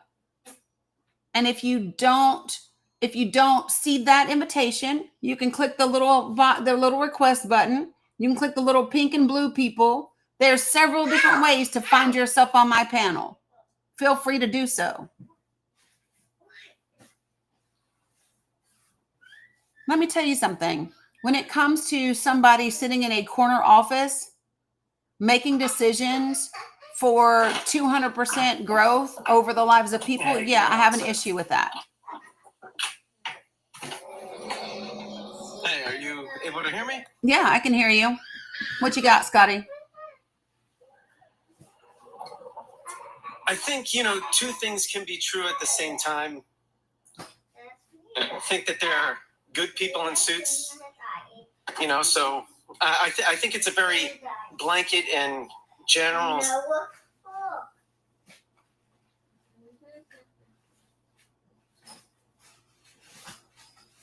Hey, Cam. Scotty, I can't hear you now. You went away. Did you get a phone call? I can hear you now. You're back. Well, you were. Okay. Right, sorry about that. That's okay. Go ahead. I think it's just a very general statement that you're making. Okay. What was the general statement that I made? Can be true at the same time. Well, they're good people in suits. But I didn't say that all people in suits were bad, Scotty. I gave a very specific, I addressed a very specific group of those people. Yeah, babe. It's okay. Okay, that's fine. But, yeah, so I'll tell you exactly what I said in case you missed it. What I said is that they always want to talk about the corner boys that are involved in the devil's lettuce or party favors, you know, but they don't want to talk about the corner boys that are in corner offices that are, hey, I heard you and you have to wait. Okay. The corner boys that are sitting on those corner offices that are making decisions with regard to the lives of people, and they are choosing 200% profits over the lives of people, right?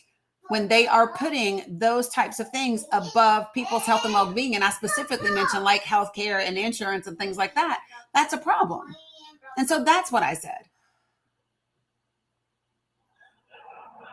I would agree with you in most cases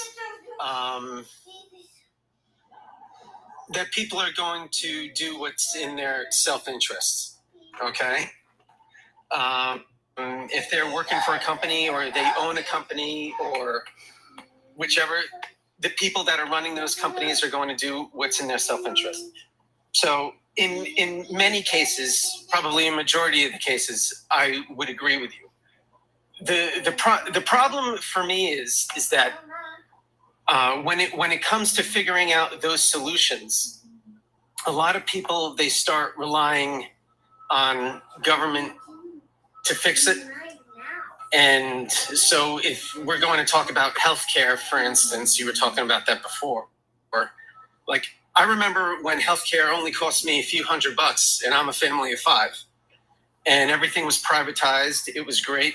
I had my doctor, loved my doctor, and things were affordable and healthcare was very good. And once the Affordable Care Act was passed, you know, because we wanted it, or it was being sold to us as there are certain people that don't have health care. We need to get more people on health care.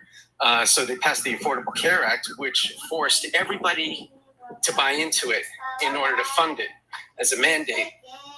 You know, young people here and there. And if you didn't buy into it, then you were penalized on your taxes. You had to pay a few $100s or whatever it was. And now you have basically a monopoly. And I think that was one of the worst things that ever happened to this country, to be honest with you. It swallowed up 20% of the economy.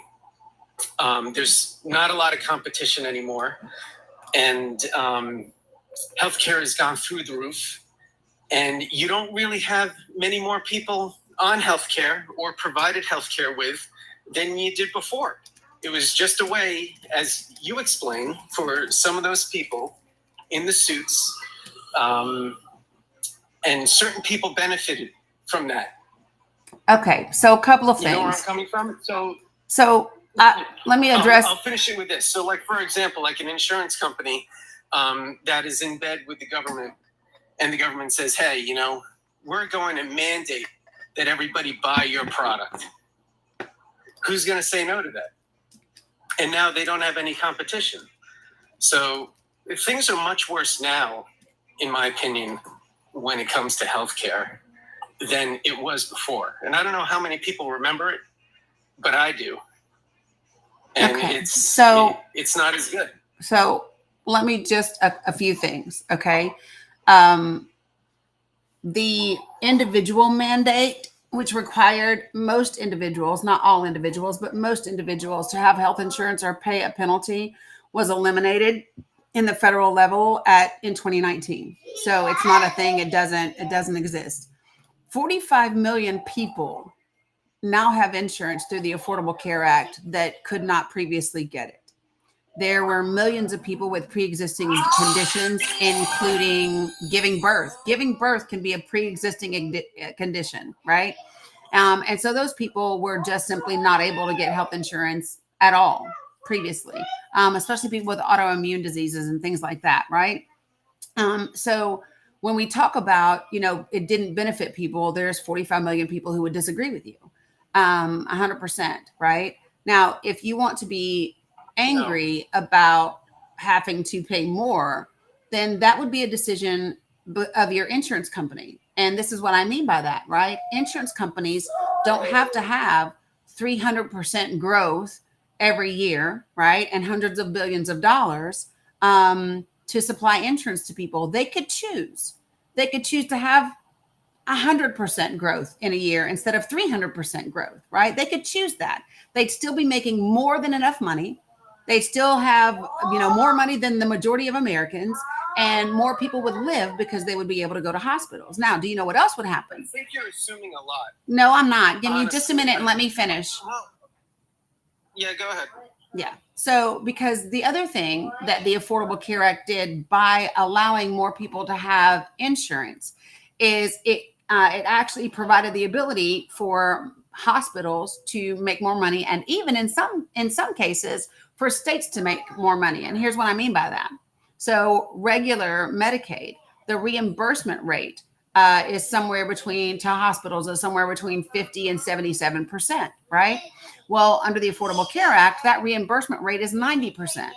So not only do the folks get more reimbursement under the Affordable Care Act, in several instances, what states have been able to do is look at people's prerequisites and their requirements, and they've been able to even transfer some of their people from traditional Medicaid into expanded Medicaid expansion. And by doing that, the state also made more money, right? So the reimbursement rates have actually even saved people money in some ways. The other thing that happens is you prevent people from going to the emergency room for things that are non-emergent, right? They tend to get preventative care, which means things get discovered sooner, so you do not have as large of medical bills, right? EMTALA exists. And so that means that when people go to the hospital, they have to be treated regardless, right? And so what the Affordable Care Act is, it decreases the number of people that are quote unquote self-pay, which is often never pay, and then, keep hospitals from closing. Now, when you talk about monopolies, that has nothing to do with the Affordable Care Act. But the monopolization of healthcare started a long time ago, right? And part of the reason that it exists is because of the way that the insurance company and the healthcare industry is set up. Now, what's also happened over the last decade is the percentage of people in administration for hospitals over actual providers and staff is going in the opposite direction, right? So you have top-heavy administration where the majority of their finances are going to the administrators and not to the providers, not to the nurses, not to the support staff and the janitors. All of those things are happening. When hospitals decide that they want to save money, the first thing that they cut, birthing centers, NICUs, PEDS, those types of things, which also leads to maternal care deserts, which is why we have an increased rate of maternal mortality rates and infant rates compared to other developed countries, right? So Affordable Care Act was not perfect, but that's also because the Republican Party fought every bit of it tooth and nail. It could have been better than what it is if people were concerned about people and not corporations. And before you say that people rely on the government to bail them out, you will need to go talk to the banks. You will need to go talk to the real estate industry. You will need to go talk to all of these, the airplane industry. I don't want to hear shit about average, ordinary people needing help from the government when billion-dollar organizations get bailouts from the government every damn time. I don't want to hear that. It's not even something that I'm going to entertain. Is it my turn? Yep. All right. I will agree with you. I'm not, for bailing anybody out. Okay. When the market crashed last time, when we were talking about, what were those companies like Smith Stearns and all those companies like that? I was not for bailing them out. I thought that was really bad behavior on the part of the government to bail those people out. I will give you that. I think your assessments are not necessarily wrong, but you're only citing from numbers that are going to help you prove your point. You're not citing on the other side, on the offside. Okay, so what you're focused on is the benefit that many people who couldn't afford health care before, what they're receiving now and how it's good for them and all that stuff. And I agree with you on many of the things, not everything, but it's pointless to get into the weeds. Where I wanted to focus is there's an offset. There's a flip side to the coin. So when the government goes and they get into bed with an insurance company and they say, okay, we're going to force everybody to buy your product, that's great. And there's not going to be any competition. Prices skyrocket. But also at the same time, when you have pre-existing conditions and you mandate that insurance companies have to be able to treat pre-existing conditions, that goes against the common sense of insurance, what insurance is based on. Insurance is supposed to be in case something happens. It's not supposed to be, cover everything. Then there's no point. It's like, if my house burned down, I can't go after my house burned down and buy fire insurance. Do you understand where I'm coming from? So that's why all this stuff is out of control and why everything has gotten so expensive and why many doctors are pulling out and they don't even want to accept insurance anymore. Like I'm in healthcare. I won't say which industry. I don't want to give too much information away of myself, but I'm in a healthcare industry, and the doctors that I deal with, a lot of them are just pulling out. They're dropping their insurances, they're going private, or they're just kind of slowing down and they're waiting to retire. A lot of healthcare is moving away from private practice, and it's just going towards these big conglomerates. So. But the big conglomerates are the big conglomerates have nothing to do with the Affordable Care Act. They don't have any. They are not connected in any way, shape, or form. What I'm saying,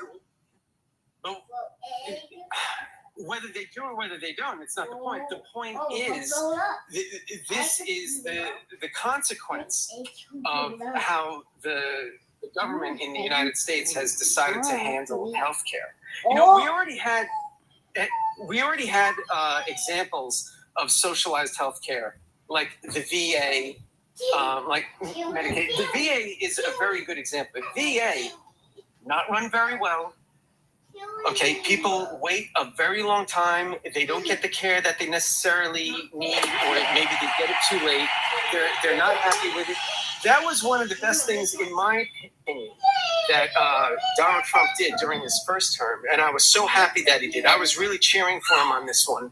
Was they allowed the veterans to go and get their own doctor, do their own thing with their medical stuff, and just hand us the bill.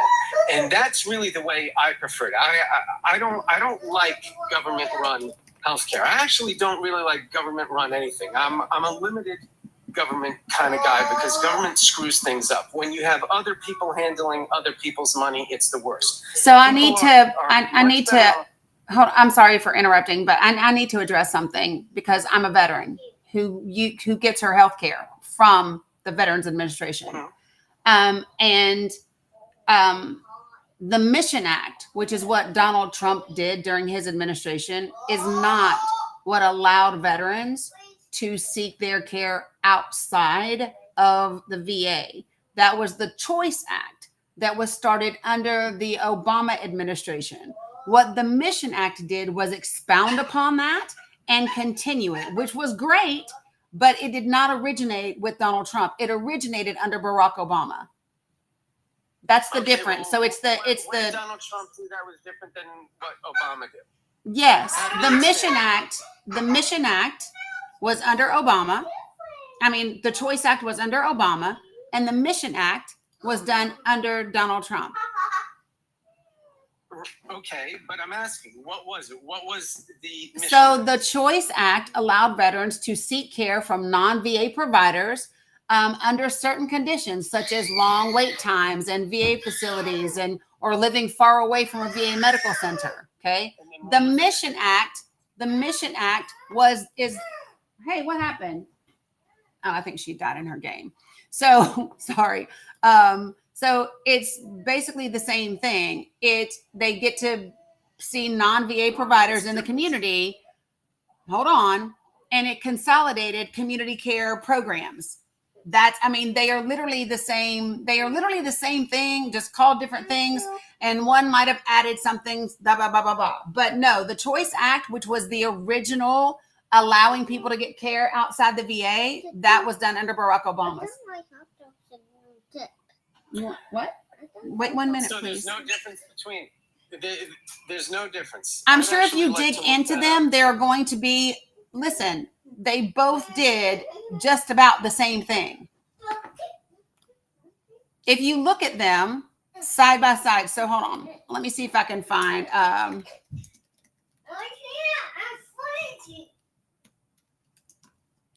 Hold on, sissy.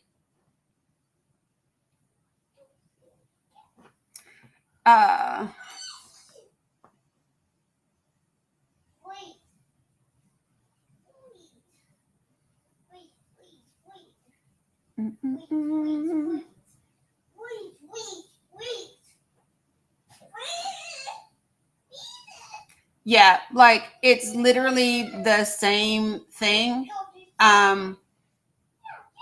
So the Choice Act was established the Veterans Choice Program, okay, which allowed us to get care from non-VA providers under certain circumstances like long wait times and all of those things.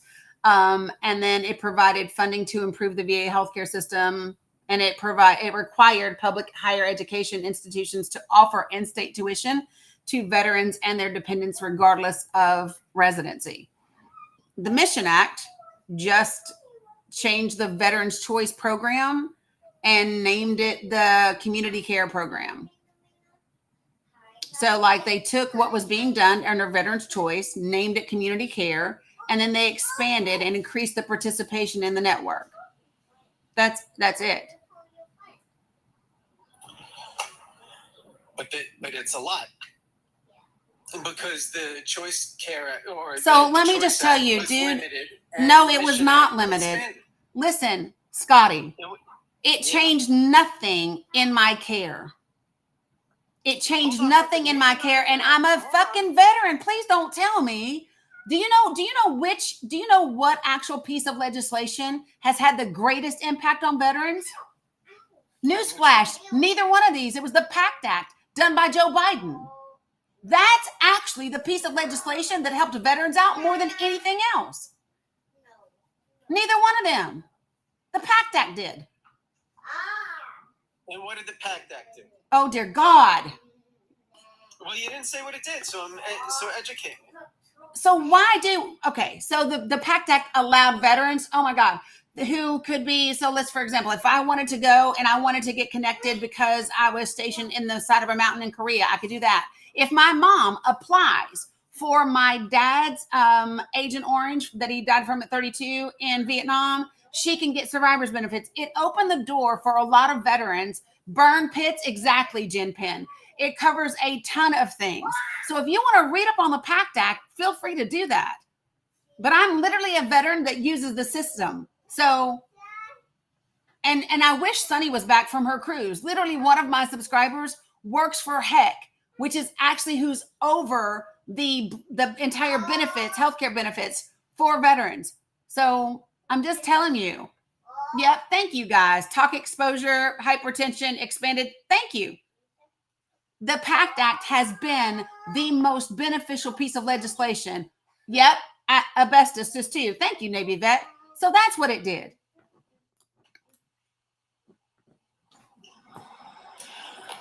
Okay, so let me ask you a question. Was the Mission Act that Trump passed, did you not like that? Was that not good It was the same shit we already had. They just renamed it. They literally just renamed it. It did the same thing. It wasn't just a rename. They expanded on that. Well, when I...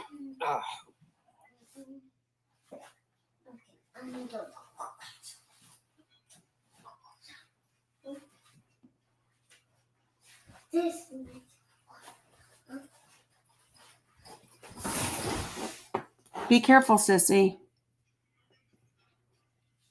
Right, Ethan.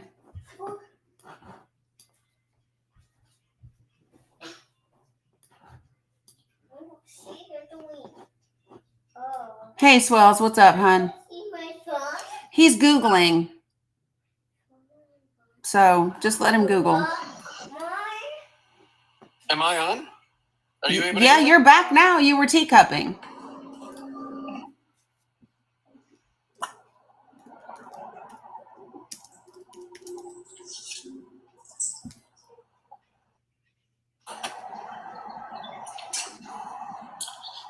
I think there's a problem with the connection. Okay, well, I can Or hear I'm you. muted. I don't can know hear what's you going just fine. on. So can you hear me now or no? Yeah, I can hear you. All right. Oh, now you went away again, Scott.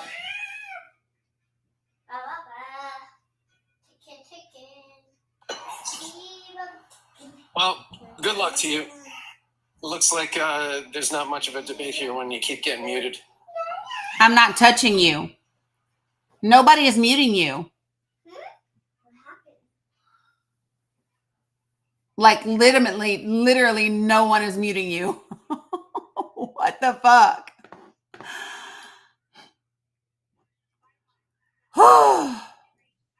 I cannot, bro. I cannot. This is what happens when you come up here and you try to argue things and you don't know what the fuck you're talking about. Dani, why'd you make this feel like a Monday? I did not do anything. That is these people. Good Lord. Look, I agree with Dani. Look, it's okay to have some discourse about subjects you're unfamiliar with, but when you obviously are trying to go down a pipeline and you've never actually done the job, don't talk about it, right? That's just my opinion, right? If you want to know what stuff impacts veterans, why don't you go serve your country, get out, become a veteran, and then we can have discourse about what bills work, what bills don't, or what you feel one president is better than the other. End of the day, yes, I agree with Dani. Trump's Mission Act gave a little bit of an expansion that really did impact the majority of veterans out there and renamed something to another. You can rename things, right? People don't understand that, right? It could be called the Dawn Bill, and then it go to the Comet Bill, right? And it could be exactly the same thing with one sentence change. Yep. That's what the Mission Act was. It changed a sentence, maybe two. And that's it. It's literally the same care that veterans have gotten when President Obama signed it and put it in. And yes, the PAC Act. I'm a benefit of the PAC Act, all right, because of my toxic exposures during OIF and OEF, right? You know, so it made my claim easier when it comes to getting the asthma claim pushed through and my CPAP and other things that have issues with breathing. I'm hearing it from all the time in the VA, and let me tell you, veterans have their opinion. Trust me, they're going to fucking say it. 100%. Right? You know, and yes, so many people are there are getting care because the PAC has expanded. And this is one of my things that I'm upset is that the VA under President Trump wants to try to kind of take some funding away from that and make things a little bit harder. No, you don't need to make things harder for people that went through stuff that you've never done. I'm sorry, the reserve chaplain is the VA secretary. That blows my mind. You never put a chaplain in charge of nothing. I don't care what service it is. You've never put a chaplain in charge of nothing. Nope. You know, never. No, because we're not trying to pray things into being. Oh my Lord, that guy be throwing up crosses left and right for stuff. Yep. But anyway, you know, that's just my opinion from a veteran's perspective, and from serving, and anybody serving knows you never put a chaplain in charge of nothing. Nope. You know, so anyway, but yeah, that guy, you know, that's a MAGA trick, by the way. Oh, you're muting me. I can't hear you. And you saw me go, what are you talking about? You're teacupping. So please, if you haven't served, don't come and talk about veteran issues. All right, you want to be an ally, but don't try to think we're dumb and we don't understand what we have earned and what has that we are entitled to for serving this country. and what we get and what we don't get. We are well aware of what we don't get and what we do get. You are not kidding. You know, and if they're not getting something, guess what? Another veteran's going to chime in and say, "Oh, go down this avenue, you can get it." Yeah, 100%. So that's my 2 cents. Sorry, MBW, I didn't mean to cut you off or anything. I apologize. That's okay. Yeah, appreciate you, Judo. So for you all that don't know, not only is Judo a veteran, he's also a Republican, right? So he's not a Republican that supports Trump. He's just a Republican. So anyway, appreciate you, Judo. What's up, MBW? I was just going to talk about the healthcare and ACA and that angle of things because I worked in healthcare for many years. The ACA was literally written by the insurance lobby. And a lot of the people that voted for it didn't really read it. And so the insurance lobby set it up for the insurance companies to make massive profits off of the ACA, which they are doing. And then the Republicans have monkeyed with it in other ways that have made it possible for like health insurance companies to monopolize like United Healthcare and some of those that are like literally running everything. And then the other side of that is corporations are buying up hospitals and clinics and doctor practices right and left. Mm-hmm. So they have no control anymore over the care they're giving. And that's why healthcare has gone downhill. Why so many, you know, and you've got politicians and insurance companies practicing medicine without a license because they're not allowing the doctors to be doctors. Right. They're not allowing, you know, healthcare to be healthcare because they keep wanting to, they do the same thing with pain patients. I mean, it's like if you're a chronic pain patient, it's nearly impossible to get opiates. Oh, be careful with that word on the live, please. Yeah. But I mean, you know, that's a whole nother subject, but. Yeah. I mean, the reality is that the Affordable Care Act is not the problem with healthcare in this country. No, it's not. It is not. And until we address all of those things, right? It doesn't matter. And by the way, the most simple solution to all of that is universal health care. Call me crazy. Just saying, I would prefer universal health care with a private option. So for people who still wanted a private option, have at it. Right? The overhead costs. I'm aware. Of just getting the approvals for every little procedure a doctor wants to do. They have call centers everywhere. Yep. And that's where our money's going, is to pay for all of this bureaucracy that could be completely cut out by going to a universal healthcare system. Yep, 100%. I have way less. It's funny. The older I've gotten, the more I am less inclined to support this, to support all the bullshit. The work till your fingers bleed and you'll be successful. When the reality is that in this country, a lot of times what determines your success is who the fuck you know or who your daddy knows, right? Yeah. I mean, like, that's just a fact. I know people that work so hard. It is, Carla. It says 10 out of 500. But so, like, I know people that work their fingers to the damn bone. I know people that work hard in factories and landscaping and do all of those things, and they are still barely making ends meet, or they have to pick up another job. It is not about how hard you work. I'm almost 65 years old, and my husband and I have never been able to buy a house. Yeah, listen. And he just died of cancer 2 years ago. Sin, it's the same thing over here. Like, y'all hear my grandbaby so much because my daughter works 2 jobs, right? You know, this is the thing. And let me just, okay, so I'm going to go down a little bit of a rabbit hole and just touch on something very quickly. Why do you all think they want to go after things like Medicaid and SNAP benefits and things like that support families financially? Why do you all think they want to do it? Huh? They want to keep us poor. It's not just that. Remember their overall focus. Remember their overall focus, right? Remember their overall focus. it is much, much, much, much harder for a woman to leave an abusive relationship or to leave a husband without those things in place. Yeah. Yes, Terry Bora. I just want you all to like connect some of the extra dots, right?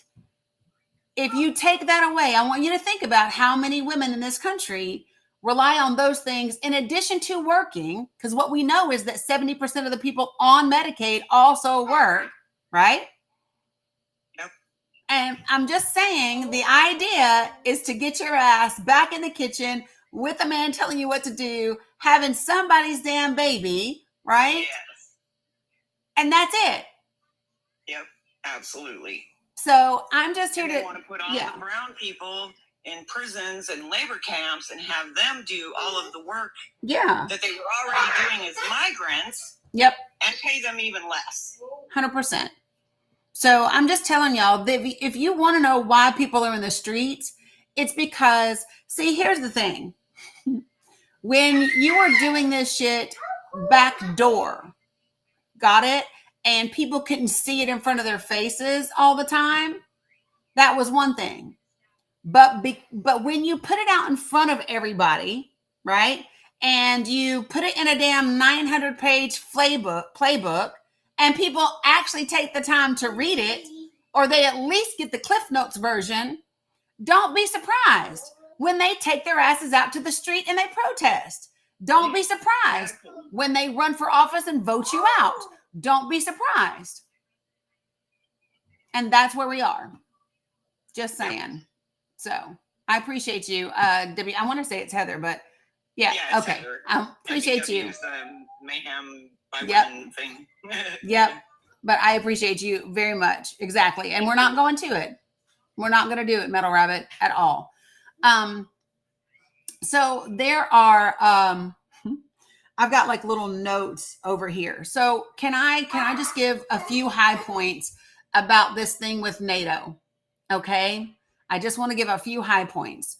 So last year, when Joe Biden went to the meeting in NATO, there were only 9 countries that were paying the 2% of their GDP into NATO. There were only 9. At the end of NATO, there were 23 of them. And that was by the end of fiscal year 2024. Not every country's fiscal years run the same amount, okay? This year, this agreement that they have come to is for countries, 32 countries, to pay 5% between now and 2035. And this agreement will be reviewed in 2029. When asked why they chose 2029 as the year, and if it was because Donald Trump would be out of office, Carney from Canada said, "Oh, he'll be out of didn't know that." And then proceeded to say, "Look, it's just a a good time to go back and review things that just make sense, blah blah blah blah blah." So just so we are clear, this was, in my opinion, 2 things. I think it was a give him something, shut him up, whatever. But I also think this. I think that other countries are not idiots. I think they want to see how much of their GDP they can invest in their own defense systems because they are not sure and certain about their relationship and their alliance with the United States of America. Just my opinion, right? I think some of them want to be less dependent upon us for their help and for their support. I think they will revisit that when they have another president to determine how far did they reach between now and 2029, and how far would they have to go between 2029 and 2035. Judo, what do you think about that? I think that sounds great. Yeah. Do you think that? What do you think? Do you think I might be on the right track with some of the reasons why those folks are more than willing to increase their contributions? Yeah, I do. I mean, I have to dive a little bit more into the subject, but to be honest with you, I've never really seen you to be offbeat on anything. So if you're pitching something, then there must be some meat on those bones. To be honest with you, but yeah, I don't see a posting a serious argument on it. Yeah. All right. Appreciate you. Yeah. So here's the thing, folks. I went back and I looked, and so last year, I went back to see what Joe Biden and them did last year. I also read where NATO made it clear that this 2% isn't just coming to NATO, that it's 2% that these countries that they promise to put into themselves, to their own military, till they do whatever, and they see an aggressive Russia. Exactly. Yeah, baby. Yeah. Well, you know that there's the lunch meat in there as well. Or if you can give me just a little bit, I can finagle something, or you can do that, whatever you want. Okay. I mean, it's important for people to understand that it's not always a good thing to see people that have relied on you for decades upon decades upon decades to unanimously say, fuck yeah, we will double what we've been doing in the next 10 years. I'm just saying. We might want to think about it. You know what I'm saying? So it reminds me of the Cross of Iron Speak. Yes, Frankie, she does. She literally had 3 eggs, few pieces of bacon already. Mila, not so loud. She's had 2 hot dogs and chips. Like real talk, 100%. Yeah. Oh, and she had a granola bar. And she had a granola bar that you might have seen me open and hand to her. So, yeah. Yeah, growth spurt, I guess. Who knows? But I wanted just to kind of tell you all, that's a gnat that she sees. Do you see a gnat? She saw a gnat.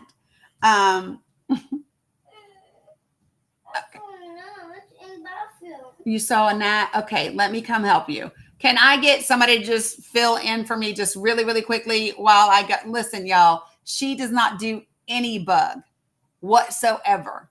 If she can see a piece of fuzz and it go by her and she'll think it's a gnat, she is squealing. She doesn't like it. She is not about that life at all. It doesn't matter what it is. She did it yesterday. That's why I can't really open the windows. And whenever we open the patio door and stuff, I'm like, please close it really quickly. Because if that girl sees anything, she is not about that life. She is not about that life at all. Huh? Okay. Hold on. I'll be right back. So, Judo, well, you might be busy. Hold on, y'all. I'll just be right back. Come on, Sissy. Let me help you. Let me help you. Oh, Sissy, that was a fly.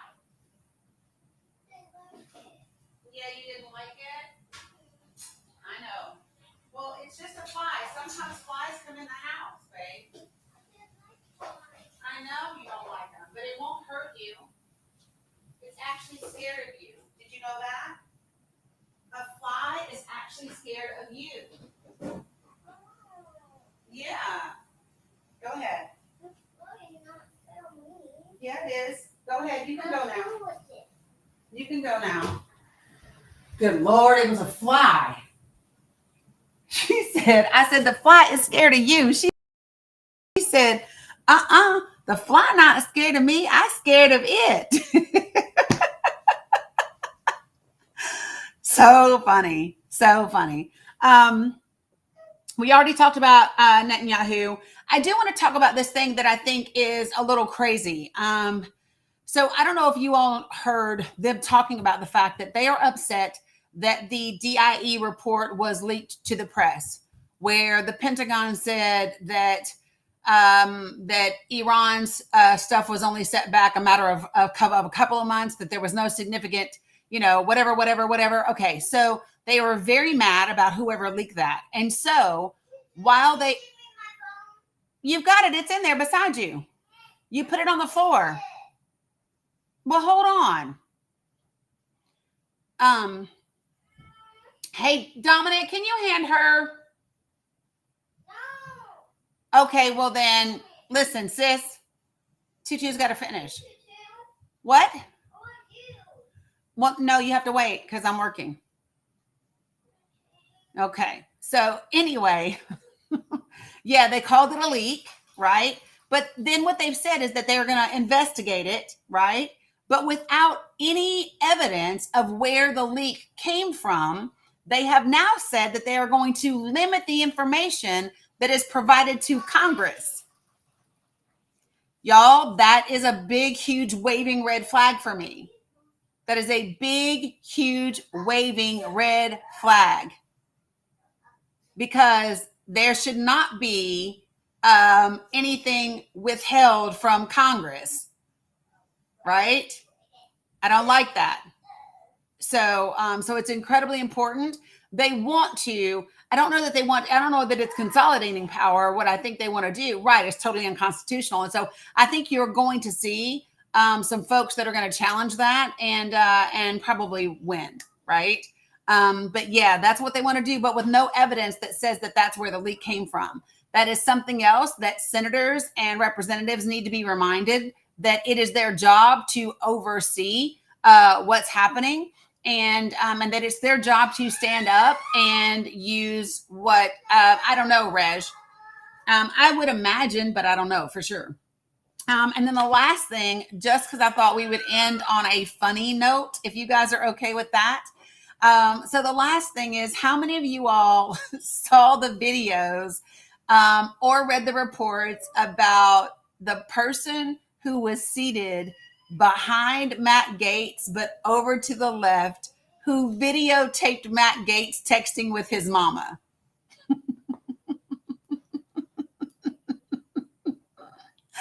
How many of you all saw the videos?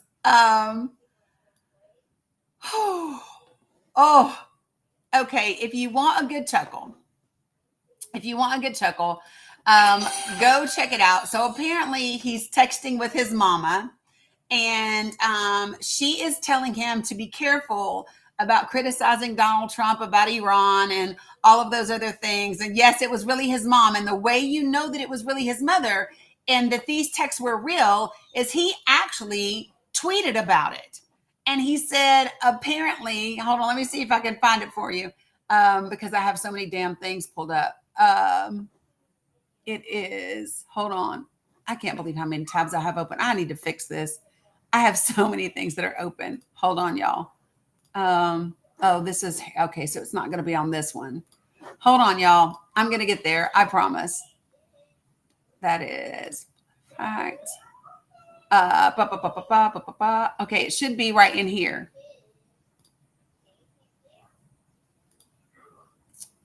One second, y'all.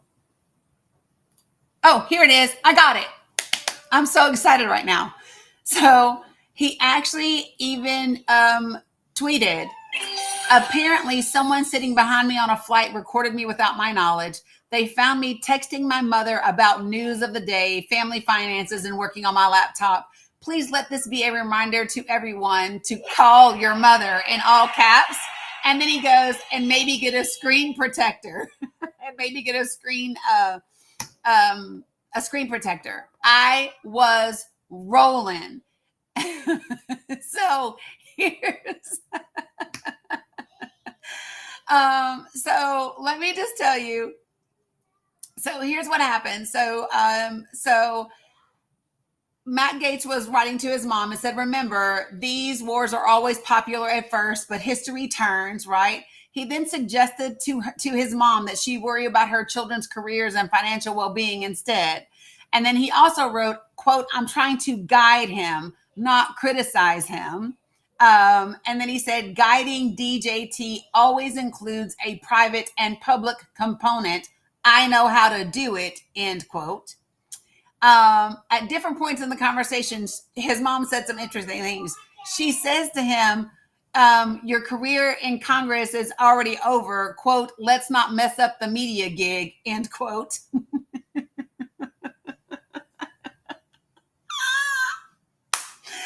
And then in response to Matt Gaetz's opinions about Iran, she said, quote, I guess you more identify with the Obama presidency, end quote. Oh my God. When she tells him something about his money, hold on, where is it? He tells her, what did he say? He's something, and he's got $500,000 in the bank, end quote.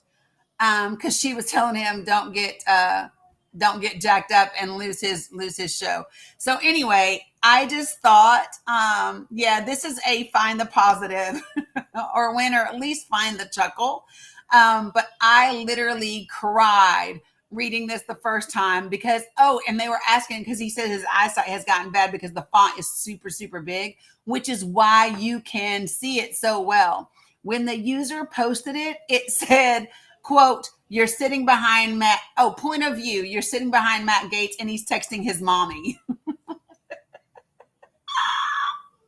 Yeah, he was on a commercial flight. And so she said to him, quote, don't be criticizing the president or his actions. He's trying to keep us safe. That's his job. MAGA will turn on you. You will lose viewership.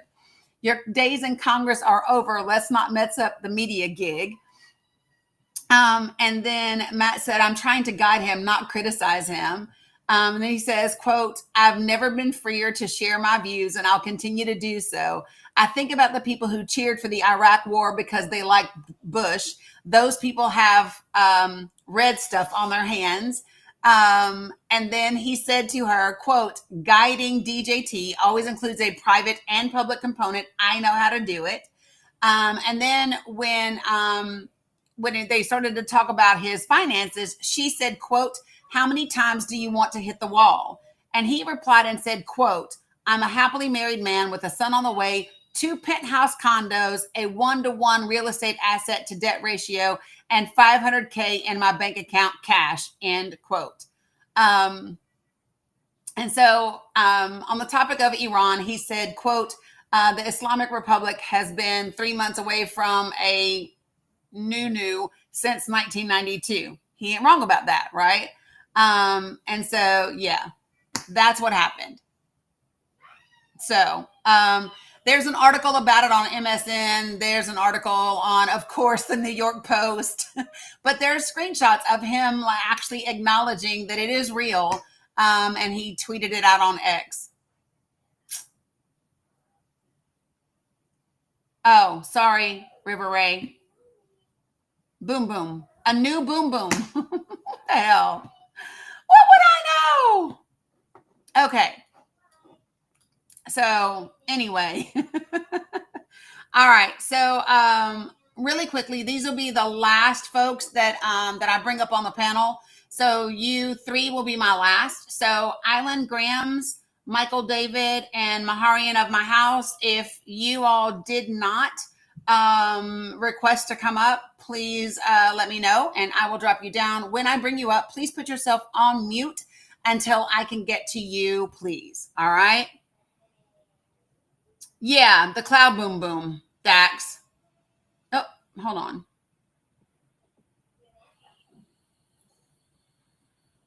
All right, Island Graham, did you mean to request up? Yes, can you hear me? Yep, I can hear you. Guys, put yourself on mute until I can get to you, please.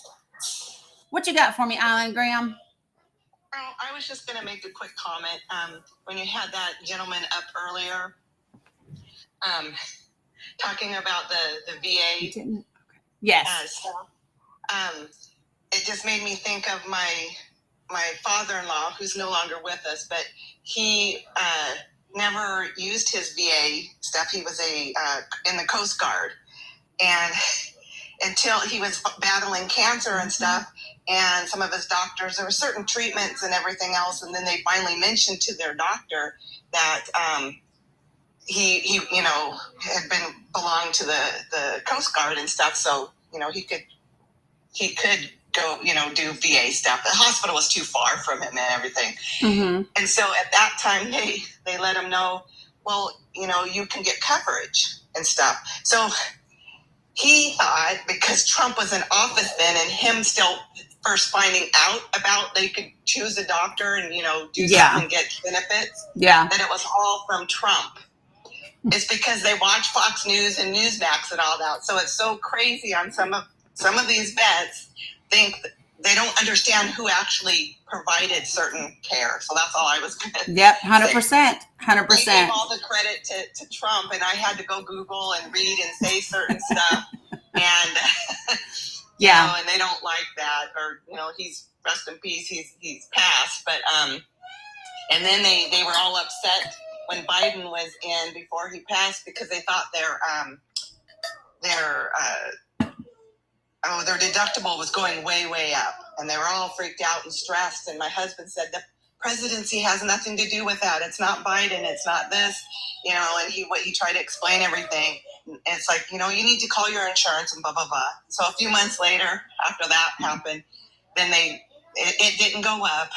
And the president doesn't have anything to do with it. But they wouldn't admit any of that. So no, of course not. It's just kind of really sad how, wherever they tune in to get their news, that's what people will believe. So. And and this is why I tell people all the time, especially if you're going to watch mainstream news, I personally don't.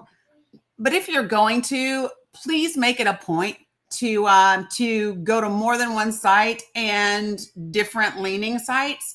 And even beyond that, one of the things that I think is the most critical is I prefer sites that have links to the actual documents or to the actual video, to the things that I can go and confirm. So just saying, yes, Cheryl, very long day.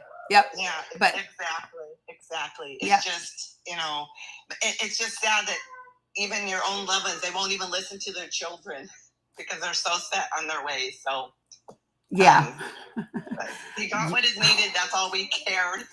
100%. So well, sorry for your loss, and glad he at least got what he needed. So and appreciate thank you and this panel and the people that you have on here for everything that you do. I try when I get on and do my little bit on lives to direct people back to you and say, I've seen this on the Dani Cook Show. Go check her out. She has I appreciate that. Awesome link tree. I sent it to my husband who doesn't like social media but gets on there. And he says, where's that? I said, well, go check it out. You can read all about it. She has all these different documents out there. So I love that. I love that. I appreciate you very, very much. And thank you for coming up. Yeah. And thanks for your service. I heard you say thanks for your service. My fingers were going fast. Sorry. All right. So is it Malin? Yeah, actually that's perfect. Awesome. All right. Good afternoon, Malin. What you got for me? So I just wanted to kind of introduce myself. I'm running as a candidate for Congress next year. Okay. I keep getting invited to this live. So yeah, I don't know if you knew that there's a bunch of candidates on TikTok that are running.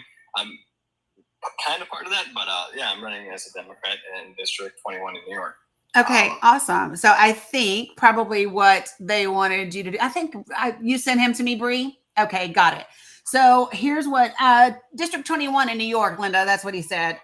So let's do this. So here's what I would love to do is get you on a live where I can put you on video where we can chat a little bit, and then maybe do I just put up on my podcast today, I interviewed Marnie Sawicki. She's running for governor of Michigan. Yeah. So we could do the live on here, but then we could also do a Zoom. And what I did with her is I put out the regular audio podcast, but then I'll also put out the entire video on the YouTube side of thing. But then what I did for her too is because it's just easy for me when I post content to break it down per thing. So I did a 5-minute clip of her sharing with me kind of her thoughts around housing and how to, make more affordable housing happen and da-da-da-da-da. So we can do some of those things. And then whenever I do the little video clips, I'll send them to you and you can use them for your own whatever. All right. That sounds wonderful. Okay. I mean, that's it. I could talk about a bunch of different things, but no, I have been going 6+ hours. So I have. That's why I said right before you popped up, I just said, okay, you three will be my last. And then you popped up. And so I put all 4 of you up.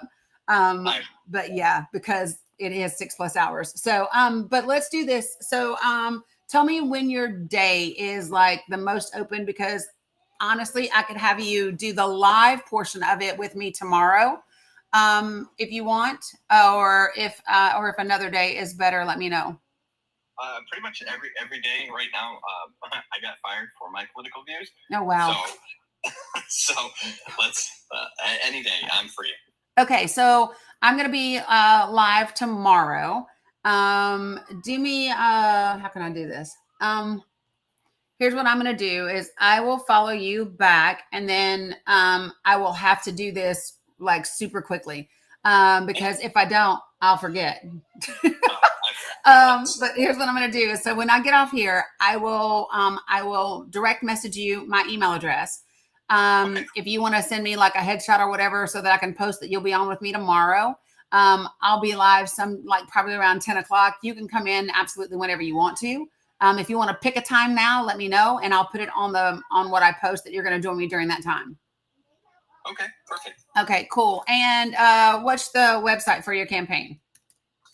It's just Howler for the House. HowlerForTheHouse. Cute. You know what would be awesome is so do you know, well, I mean, he's in Tennessee. I wonder who else. Let me just see. We'll just work with this for now. Okay, cool. So we'll do it tomorrow. I'm going to send you my email address, and then you can just email me a photo, and then we will keep we'll keep it moving. Sounds great. Appreciate it. All right. Yeah, it's good to meet you, Malin. All right. You too. Bye-bye. Running for office is service, y'all. It's just service of a different kind. I'm coming, girl. All right. So listen, folks, I appreciate everybody for joining, for listening, for participating. I would love for more of you guys that are on the Tube of You and the Book of Faces and the Stack of Subs to join me and participate in the conversations. Would love for you to do that. Yeah, I highly recommend, though, that when you do, be prepared, be ready, know what you're talking about. Because as you witnessed today, when people don't, it doesn't go as well for them. So, but I appreciate you all tremendously. I know you hear her screaming. Oh yeah. So listen, we're getting ready to do some arts and crafts and all the things. Like that's I said after I worked today, it was going to be an art day for me and the girls.